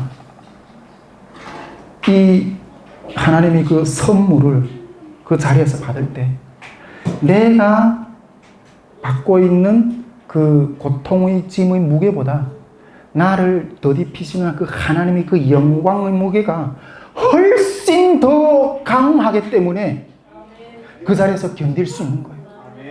여러분 이것이 부활의 신앙이에요. 이 부활의 신앙이 있을 때 그 고난을 뚫고 나가요. 뚫고 전진해 나갈 수 있어요. 여러분 이 신앙은요 사탄도 두려워서 도망가요. 사탄도 두려워서 도망가요. 사탄의 권세가 뭐예요? 죽음이잖아요. 죽음이 두려워하는 자들 다 자기 손에 내주고 그 죽음으로 권세를 휘두르고 있지만 다 무릎 꿇게 하겠지만 이 부활의 신앙은 죽음을 이기신 신앙이에요. 주님이 십자가에 죽으셨다 3일 만에 다시 살아난 그 신앙이에요. 근데 그 죽음을 이기신 신앙 앞에서 이 사단의 죽음을 권세를 잡고 있는 사단이 견딜 수 있을까요? 도망가요. 그 도망가는 역사를 하나님이 보여주시더라고요. 여러분 기독교 신앙은 십자가 신앙만 있으면 반쪽짜리밖에 안 돼요. 반드시 이 부활의 신앙이 있어야지 산 신앙이에요. 제가 한동안 이게 고민하는 문제가 하나 있었어요. 어떤 문제를 고민하는가 하면 이 현재에 있는 고난 가운데서 주님이 살아있는가 하는 문제예요. 현재 당하고 있는 고난 가운데 지금 주님이 살아있는가 이 문제를 상당히 심각히 고민한 적이 있었어요. 여러분 내가 이 현재 우리 앞에 있는 이 고난의 문제를 해결할 믿음이 없는데 천국에 들어가는 거는 믿어지나요? 하나님은 이거는 해결 못해. 이거는 해결 못해. 그런데 나는 천국에 들어갈 수 있는 믿음은 있어. 여러분 천국에 들어가는 거는 더 어려운 문제예요. 이 부분을 한번 엄청나게 심각하게 고민한 적이 있어요. 우리 저뿐 아니라 우리 각자 삶들 가운데는 우리 삶을 자유케 못하고 묶여있는 문제들이 있을 수 있어요. 그런 문제를 다 한 사람씩 직면한 부분들이 있을 거라고 저는 생각해요. 그런데 아니야 하나님 다른 건 다 하시는데 요거는 못해. 이거는 못해. 이것만은 못해. 이렇게 하나님도 못한다고 제껴놓은 문제들이 없나요?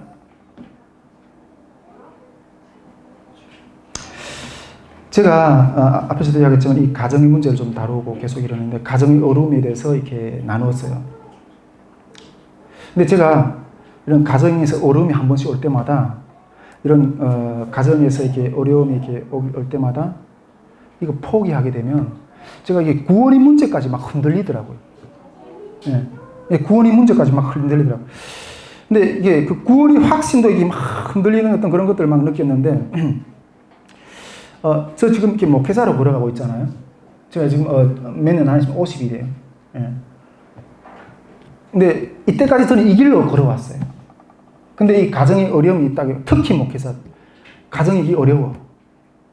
가정이 어려우면 목회 제대로 해내나요? 그 목회 성공할 수 있겠어요? 힘들겠죠. 그럼 내가 여기서 딱 멈춘다.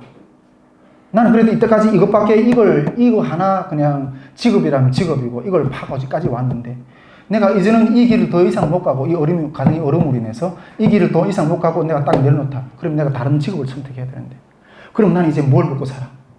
이런 걱정부터 확 밀려오는 거. 이 나이에 되도록 배운 기술이 없는데 오직 하나님이 성령을 이렇게 하고 그 사명을 위해서만 산다고 해서 이 나이 이렇게 따라왔는데 이 나이에서 배운 기술이 없는데 이제 나가서 내가 택시 운전을 해? 택시 운전을 하고 그걸로 뭐 가정을 먹이 살린다. 그러면 이 나이에 내가 그러면 지금부터 또 노후는 어떻게 해야 되고 자녀는 또 어떻게 해야 돼? 뭐 이렇게 막 흔들리다 보니까 구원이라는 걸 생각도 안 해. 여러분, 이런 내 삶을 묶고 있는 어떤 부분이 나를 하나 딱 붙들고 묶고 흔들면 구원도 잊어버려. 구원도 잊어버려. 여러분, 이 죽은 것 같은 문제를 넘어갈 믿음이 없는데 내가 천국에 들어가는 걸 어떻게 믿는가 하는 거예요. 어떻게 믿는가 하는 거예요. 거짓말하죠. 속지 마세요. 왜 못 넘어요? 왜 이 문제를 못 넘어요? 이 문제 가운데는 주님이 죽었기 때문에 못 넘어요. 주님이 살아있는 주님이라면 이 문제를 해결하는데 어렵겠어요? 여러분, 우리들이 믿는 하나님이 믿는 믿음의 본질이 뭐예요? 신념이 아니에요. 난 천국에 들어갈 수 있다. 나는 천국에 들어갈 수 있다. 이런 신념이 아니라니까요. 살아있는 하나님을 믿는 거예요. 지금도 살아서 나의 앞에 이 문제를, 이 죽음 같은 문제를 살아낼 수 있는 그런 능력이 있으신 분임을 믿는 거예요. 믿는 거예요. 이것이 부활의 신앙이에요, 여러분. 많은 북한 부서들 어렵다고 내가 이야기했잖아요. 왜 닫혀지는? 앞으로 우리 하회성교회 가운데도 주님 믿음으로 이렇게 나아가는 어떤 그런 그릇을 준비할 때 이런 문제를 붙었을 때 안 돼. 역시 안 돼요. 이렇게 한다면 그것은 주님이 없는 거예요. 주님이 그 문제인데 죽은 거예요. 산 주님을 만나서 이뤄가는 우리 하회성교회 모든 성도들이 되길 주님으로 축복드립니다. 여러분, 구원이라는 것은요, 이건 제 나름대로 정리한 거예요. 구원이라는 것은 내 앞에 이거는 주님이 절대로 해결 못해. 이런 죽은 문제들 있잖아요. 그런 죽은 문제들 가운데 살아있는 주님을 만나는 거예요. 그러한 살아있는 주님을 한 번만 경험하고 또 다음 스텝으로 나갔을 때 또 이런 죽음 같은 문제들이 나오잖아요. 근데 그거에서 살아 역사하시는 주님을 만나. 또 어떤 문제를 갔을 때 죽음 같은 문제는 또 그 자리에서 살아계신 주님을 만나. 그런 주님을 만나다 주님 앞에 이르는 거예요. 구원이라는 건 신념이 아니에요. 이것이 부활의 신앙이에요. 오늘도 살아서 역사하시는 부활의 신앙이에요, 여러분. 여러분, 이것이 그 어떤 어둠도 북한 선교뿐 아니라 세계 선교에도 그 어떤 문제든 그 어둠을 뚫고 나아갈 수 있는 힘이에요. 북한 아무리 어렵고 어떤 건다 할지라도 이 부활의 신앙이 있으면 이걸 뚫고 나갈 수 있는 힘이 있어요, 여러분. 부활의 역사들 주님께서 주신다는 거예요. 아까도 말했지만은 내가 현재 그 십자가의 자리에 섰을 때 그 당하고 있는 고통보다도 주님이 장차 오실 그 나를 덮으시는 영광의 무게가 더 크기 때문에 이런 건 내가 감수하는 거예요. 그래서 그 영광을 향해서 나가는 거예요. 이거는 이런 영혼들은 묶임을 받을 수가 없어요. 현재의 고난은 장차의 말 영광과 좋게 비할 수 없도록 그 영광을 취하면서 가는 거예요. 십자가를 두고 나가는 거예요. 우리 가정에서 주님이 이런 죽음 문제를 해결하는 어떤 그런 한 걸음 한 걸음 세우시더라고요, 주님. 저는 보통 이렇게 집사람을 이렇게 우리 탈북민들을 만나다 보면 이게 대부분 탈북 여성들이에요. 여성들이 많거든요. 대부분 한 70, 80%가 탈북 여성들이. 앞으로 우리 하유성교회도 북한 사역을 하게 되면 여성들 많이 만나게 될 거예요. 근데 저는 남자다 보니까 이렇게 여성 사역을 직접 할 수는 없잖아요. 그래가지고 우리 집사람이 이렇게 탈북 여성들 만나는 때가 많아요. 근데 그럴 때마다 저는 늘 부족해 보여. 우리 집사람이. 아니, 좀, 이럴 때는 좀 요렇게 해줬으면 좋겠고, 저럴 때는 좀 저렇게 해줬으면 좋겠고. 근데 그게 성이 안 차. 그래서 늘 기도하기를, 하나님, 언제면 저희 집사람이 우리 북한 사람들이 영적인 어미가 되어서 저렇게 품어줄 수 있겠습니까? 늘 그런 생각하고 있는데, 어느 날 갑자기 하나님께서 성령으로 나의 이런 모습을 확 조명해 주시는데, 야, 이놈아, 네 집사람은 너희 옆에 지금 죽을 힘을 다해 서 있다. 죽을 힘을 다해 서 있다. 그 험한 북한 남자하고 살아준 것도 고마운데 뭘 더 거기다 요구하고. 여러분, 제가 지금 그렇게 하고 있는 모습이 영적으로 어떤 모습인가 하면, 소가 이렇게 달구지 멍에를 미고 이렇게 그 달구지에다가 짐을 잔뜩 실어가지고 가잖아요. 근데 소도 이렇게 어느 정도 짐을 실을 수 있는 용량이 있어요. 그 용량이 그렇게 잔뜩 무거워가지고 좀 낑낑거리면 이렇게 걸어가는 거예요. 이렇게 우리 집사람. 근데 거기다 대고 네가 왜 짐을 더 못 지어? 이러면서 막 두드리 패는 거예요. 왜 짐을 더 못 지는가 그래요. 지금 내가 지금 그렇게 하고 있다는 거예요. 여러분, 사람에게서 그 영혼을 품을 수 있는 그런 마음이 나와요? 안 돼요. 그건 하나님이 부어주셔야 돼요. 부어주셔야 품을 수 있어요. 그래서 그때 그 모습을 하나님 회개합니다. 내가 이런 모습으로 집사람 학대하고 있었던 것에 대해서 회개했어. 회개하면서 주님 죄송하다. 정말 죄송하다. 그때부터 집사람한테 뭘 요구하잖아요. 그래, 할 수 있는 것만큼. 그렇다고 해서 그 길 가운데서 돌아서지 말라고. 하나님 앞에 내가 이걸 감당할 수 없지만 지금 내가 감당할 수 있는 힘을 달라고. 그런 기도라도 주님 앞에 하라. 그런 메시지를 드렸어요. 그런 것 가운데 딱 그러니까 내 마음이 이렇게 자유로워지더라고. 집사람을 가운데 북한 선교 사역을 하면서. 한 번은 꿈으로 하나님 그런 모습도 딱 보여주셨는데, 소 2마리가 딱 있는데 아주 살찐 소가 2마리 딱 이게 딱 걸어가고 있어요. 근데 그 한 마리는 제가 타고 있고, 한 마리는 저희 집사람이 타고 쫙 걸어가더라고요. 근데, 시골에서 살아보신 분들은 알겠지만은, 이렇게 시골에서 이렇게 밭갈이를 할 때 소로 이렇게 갈잖아요. 근데 소를 한 마리를 한 멍에에 매서 이렇게 갈 때 하고, 한 멍에에 소를 2마리를 메어서 이렇게 갈 때도 있어요. 근데, 한 멍에에 소를 메어서 이렇게, 소 한 마리 가지고 이렇게 밭을 갈 때 하루에 한 600평 정도를 갈 수 있대요. 근데 소 2마리를 한 멍에에 매서 하루에 밭은 한 2000평을 갈 수 있대요. 3배의 능률을 낼 수 있는, 둘이 같이 하면. 3배의 능률을 낼 수 있는 거예요. 그런데, 2마리를 한 멍에에서 매서 갈 때는, 한 마리는 이게 농군이 뒤에서 이렇게 리드를 하는, 꽃비를 가지고 이래가지고 방향을 조절하는 거예요. 그래서 다른 소는 그냥 이렇게 따라가면서. 그 2마리 중에 한 마리는 리드를 해요. 그런데, 그 리드를 하는 소에 저희 집사람이 타고 있고, 저는 요청사에 따라가는 소에 타고 있는 거예요. 그렇게 가다가, 또 바꿔 타고서 이렇게 가는데, 내가 리드를 하는 소를 타고 집사람은 이렇게 그 모습이 얼마나 아름다운지. 그래서 내가 그걸 타고, 하나님이 지금은 이렇게 어렵고 이렇게 힘들게 하지만 하나님이 반드시 우리 부부를 남북이 하나가 된 어떤 그런 연합해서 주님 앞에서 걸어가는 그 아름다운 모습으로 세워주시겠구나 하는 어떤 그런 소망을 가지고 주님 앞에 그 믿음을 주님이 보여주시지 않으시면 우리는 못 가요. 그 어두운 가운데 어떻게 걸어갈 수 있겠어요? 그런 소망을 안고 지금도 이렇게 걸어가고 있고 하는 게 계속해서 우리를 갈고 다듬고 하는 어떤 그런 믿음의 여정들을 지금도 걸어가고 있겠어요. 여러분, 오랜 시간 동안 좀 이렇게 말씀을 나눴는데, 이게 부활의 살아계신 살아서 역사하시는 하나님의 은혜들이 길들이에요. 마지막으로 한 가지만 좀 더 말씀을 드리고, 이게 마무리하려고 하는데, 여러분, 그리스도 안에서 남북이 하나가 된다. 그리스도 안에서 둘이 하나가 된다. 이건 어떤 것일까? 물론 또 뒤에서도 우리가 다음 강의에서도 여러 번 나누겠지만은 제가 딱 한 가지 한마디로 정립하라고 이렇게 말한다면 둘이 하나가 된다는 것은 믿음 가운데 서는 거예요. 믿음 가운데 서는 거예요. 어떤 일이 딱 일어나잖아요. 어떤 일이 딱 일어나는데 그 일 가운데 어려운 일 가운데서 믿음 가운데 선다는 거예요.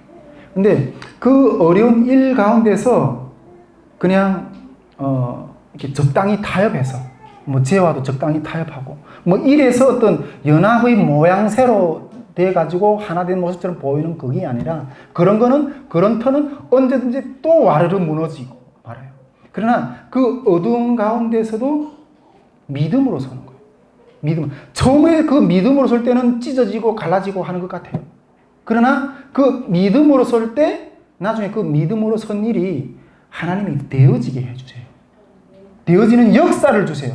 그걸 보고 믿음으로 서니까 일이 되어지네 하고 탈락했던 자들이 돌아와가지고 하나가 되는 거예요. 그리스도 안에서 하나가 된다는 것은 적당하게 죄와 타협하고 이렇게 해서 두루뭉실하게 하나가 되는 게 아니라 믿음으로 서는 거예요. 그런데 여러분, 그 믿음으로 서는 싸움이 쉽겠어요? 이거는 엄청난 어려운 싸움이에요. 이 믿음으로 서려고 할 때 사단이 가만히 둬두겠어요, 그 자리에? 이 믿음으로 서려고 할 때 이 믿음이랑 내가 사내 대장부가 돼가지고 이렇게 그 자리에 버티고 이게 아니에요. 하나님께서 성령으로 조명해 준 그 자리에서 내가 이 뜻을 지키는 것이 하나님의 사명이고 그 믿음의 길이라는 걸 알고 그 자리에서 버티고 서 있을 때 사단이 공격이 얼마나 몰아치는지 몰라요. 정말 나를 그 자리에서 통째로 날려버릴 정도로 공격이 못 서게. 그 자리에 서서 그게 승리하면 엄청난 하나님의 역사들이 일어나니까 못 서게 사단이 없는 공격에서 그렇게 우리를 그 자리에서 무너뜨리게 공격. 그러나 그 자리에서 외치는 자의 고백이 뭔지 아세요? 고백이 아멘 주 예수여 어서 오시옵소서. 아멘 주 예수 오시옵소서. 주님, 내 힘으로는 도저히 이 자리를 지킬 수가 없습니다. 주님, 속히 임하셔서 내 이 고통을 가져가 달라고, 감수시켜 달라고. 아멘 주 예수여 어서 오시옵소서. 이렇게 외치는 아멘 주 마라나타 신앙, 아멘 주 예수여 어서 오시옵소서 외치는 자의 신앙이 그 십자가의 자리에서 주님의 사명의 자리를 지키는 자의 고백이라니까요.